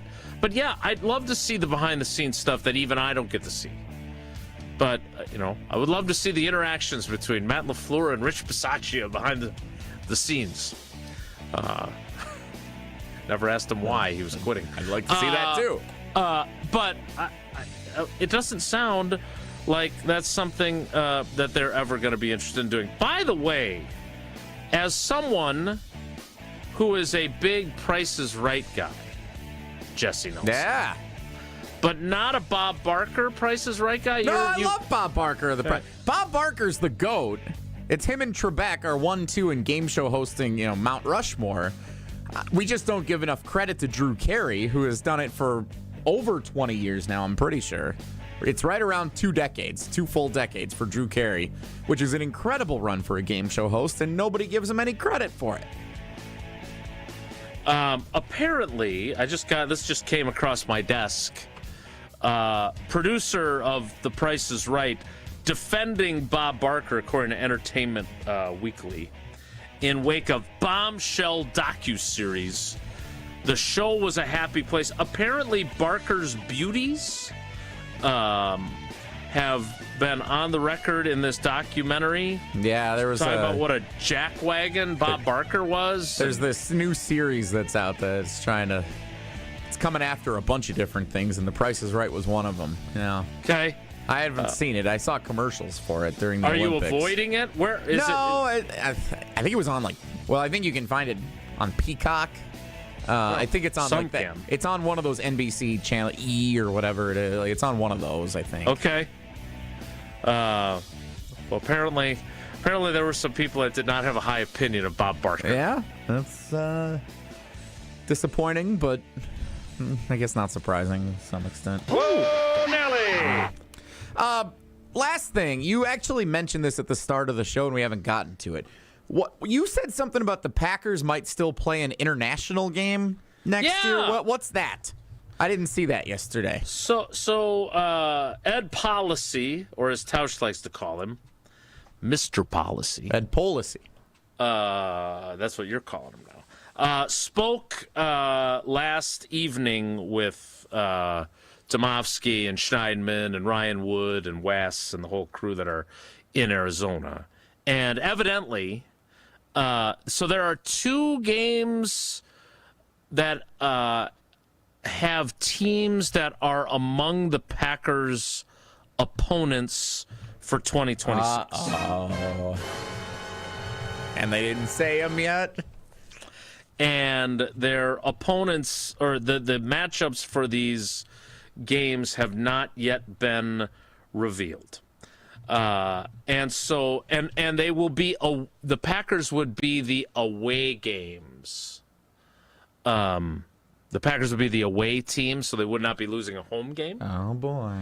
But 2 teams are playing internationally that have not yet announced the opponents. One is the Detroit Lions. And they play in Munich. Uh-oh. That's the one Tausch wants. And we're very big in Germany. Yeah, that could be the one. The other one is the Saints, And instead of going to New Orleans, you'll be going to Paris. Oui, oui, monsieur. That'd be fun. So Ed Policy saying that the Packers are not out of the woods yet on an international game. We know Matt LaFleur has now truly embraced. Right, yeah, third time's a charm. Yeah. Fourth time's a charm. International games. You've been to both of those. It's been a minute, but you've been to both of those stadiums, right? I have not been to Munich. No. Detroit and New Orleans. Because here's... Whenever you're saying that the Packers would be the road team and they would play an international game, I think that would be appealing to a team that is afraid to have its stadium overrun by Packers fans. So like Jacksonville wouldn't mind playing the Packers in London because it's going to be 90% Packers fans in Jacksonville, or the Titans wouldn't mind playing the Packers in London or That's a good wherever. Point. That's a well-reasoned position, Jesse. Good. New Orleans stinks. So lots of Packers fans going down to the French Quarter and drinking a lot of Coors Lights. I can see a lot of Packers fans having a good time at a trip to New Orleans once every 4 years. Now, we haven't played very well in New Orleans, so I don't know if they would mind playing the Packers there, but that feels like one that would make a lot of sense to send the Packers internationally. Yeah, Detroit is the one that's playing in Munich, which the location makes a lot more sense, right? I mean, the Packers are one of the designated international teams for Germany. You know, the NFL did that where they picked a couple of teams. I don't know. Are the Packers one from Ireland too? I think maybe. That sounds right. Yeah. But if I'm Detroit, the hell if I want a division game in Munich. Yeah, like 5-6 years ago, you would have been fine with it, but not anymore. Now their fans are lining up for tickets, right? I think if the Packers play in Munich, it would be one of the years where they have 9 home games and they would be the home team designated for it, as opposed to like the 49ers are playing the Rams in Australia. And the 49ers the Rams are the home team hosting the 49ers, but they're playing it in Australia. Well, the Rams don't mind that because the 49ers fans all come down and invade their stadium, and it feels like a road game. They're going silent count at SoFi. So they don't care about moving that division game and going to Australia to play that to start the year. So for the Packers, who have 9 home games this year, they know that they're not giving up a home game. The fact that Ed Policy said this makes me wonder if he has a sneaking suspicion that one of these games is going to involve his team. Oh, boy. Again, as his predecessor said on his way out the door, get ready because all 32 teams are going to play a international game every year. Here are the Lions' home opponents, because they have 9 home games as well. Here are the Lions' 9 home opponents in 2026. Chicago, Green Bay, Minnesota, New Orleans, Tampa Bay, New England, New York Jets, New York Giants. That's a lot of news. New England, New York Jets, New York Giants, and Tennessee. So if I'm the Lions, I'm saying, look, man, we got plenty of crappy games against AFC teams or against the Giants. We do not want you taking our home matchup with a division rival and putting it in Munich. True, or you could look at it as none of those, like no one from New York is going to want to make the trip to Detroit to go see the Giants or the Jets play. So they're but the Lions do sell out. They're good. Yeah, for their home fans. The only game where they might get road fans invading, it would be Chicago or Green Bay. They're not drawing fans from New York or Nashville Jesse, to come to Detroit. I got news for you. You may enjoy a trip to Detroit, but I don't think a lot of Packers fans are like, God, you know what we need to do? We need to go to a game. No, they go. It's not a lot, but... It's not a lot. It's not overtaking the stadium. But it's more than any of those other fan bases would send there. Sure, but what I'm saying is if I'm them, I want my home field advantage against the Packers in my building. That could happen. It doesn't make it. Now, I'm not ruling it out. The Packers have now won, 2 out of 3 in Detroit? They won last on year. Thanksgiving in 23, and they won Thanksgiving last year, right? Yep, then they lost the Thursday nighter the week after Thanksgiving, the year in between. Right. So, again, if I'm the Lions, I want that game at home, and I'd rather play one of these other teams on the road. All right, we need to wrap things up even without Tausch. We'll do that next. It's Wilde and Tausch. Wilde and Tausch is presented by Pella Windows and Doors of Wisconsin. Call Gina Della from Pella at 855-PELLA-WI or visit online at PellaWI.com/radio. All day, every day. The Carbless talk and text line is open for you. We're not trying to get from A to B. We're trying to get from A to SB, as in the Super Bowl. 800-990-3776. The Carbless talk and text line. This is more. Don't you wish your life came with a warning app? That dog does not want to be petted. Well, life doesn't always give you time to change the outcome, but prediabetes does. Take the 1-minute test today at doihaveprediabetes.org. Brought to you by the Ad Council and its Prediabetes Awareness Partners. Your brand doesn't need more square footage. It needs more wow. When you work with Captivate Exhibits, trade show booths become magnets. Lobbies become living stories. Break rooms become culture builders. Captivate creates experiences people don't just see, they feel. For more than 30 years, their award-winning team has transformed big ideas into bold brand moments that command attention and drive results. Stop blending in. Start captivating. Visit CaptivateExhibits.com. Wisconsin Indoor Golf Center is ready to slip someone into a green jacket. The next tournament of the season is here, and there's $1,000 in cash prizes. Hey ESPN Milwaukee, this is Gary Ellison, inviting you to a two-man scramble at Georgia Golf Club, all played on Wisconsin Indoor Golf Center's spacious, state-of-the-art simulators. Sign up now at WisconsinIndoorGolfCenter.com. It's just $120 per team, and all team must compete their round by March 31st. Who's walking away with the cash, and who's earning that green jacket? Thinking about buying or building a new home? Start with a mortgage pre-approval from Great Midwest Bank and experience a state of tranquility. At Great Midwest Bank, we offer fast approvals and flexible options with experienced loan officers who understand the local market, because they live here too. Whether you're breaking ground for new construction or buying that dream home just around the corner, we'll guide you every step of the way.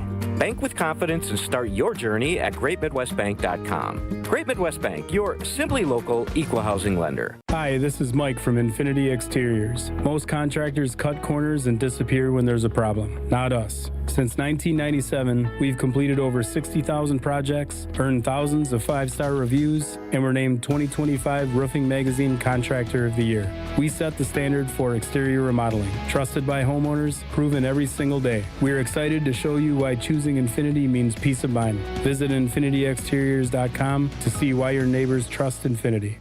Turn your dream kitchen into a reality with the IKEA Dream Kitchen event. Now through April 21st, IKEA family members save 10% when they spend $3,000 or more on section kitchen cabinets and eligible appliances and countertops. That's modern style, smart storage, and everyday functionality designed your way. Plus, section cabinets come with a 25-year limited warranty. Not sure where to start? IKEA's expert kitchen planners are here to guide you every step of the way. Your dream kitchen is closer than you think. So visit IKEA Oak Creek or IKEA.us today.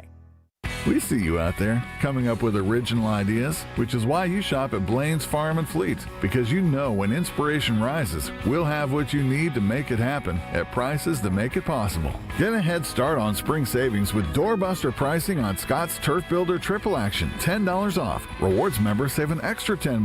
Plus, new at Blaine's, shop Ego battery-powered mowers and outdoor power equipment. Find the value you need to do things your way. Blaine's Farm and Fleet.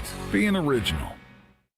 Hungry for something fresh and delicious? Get your favorites from Cousin Subs delivered straight to your door. From our freshly baked bread and hand-sliced meats and cheeses to our famous sides, crispy golden fries, Wisconsin cheese curds, or creamy mac and cheese. Every meal made to order and ready to enjoy. Ordering is quick and easy online or through the Cousins app. Whether it's a solo lunch, family dinner, or a spread for the whole crew, let us bring it straight to you. Fast and fresh. Cousin Subs. We believe in better. You're listening to Wilde and Tausch on 94.5 ESPN. Presented by Pella Windows and Doors of Wisconsin and sponsored by American Family Insurance.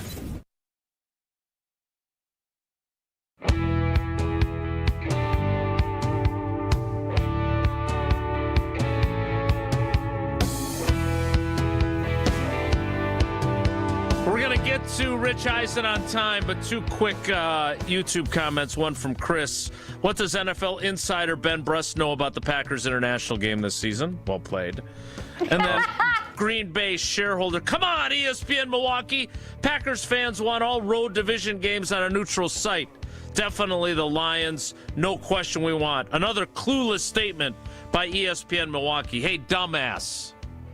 It's the Lions who don't want the game to be international. Listen. Oh, snap. On that note, we're done. Have a great day. Take care. Be good. Heck yeah! It's ESPN Wisconsin's Alex Stroh for Robert Hack Diamonds. 3 locations in the Milwaukee area, 2 in Brookfield, 1 in Greenfield, where I went, to buy my fiance's dream engagement ring. You don't become Wisconsin's most trusted and respected name in diamonds on accident. Robert Hack Diamonds has been in Wisconsin for almost 80 years, serving the Milwaukee area and all of the state with top-notch customer service and all the help you need along the way. I had no idea what I was doing. I knew I got the girl right, but I wanted to get the diamond right too, and Robert Hack Diamonds made sure that happened. If you're looking to take that next step, just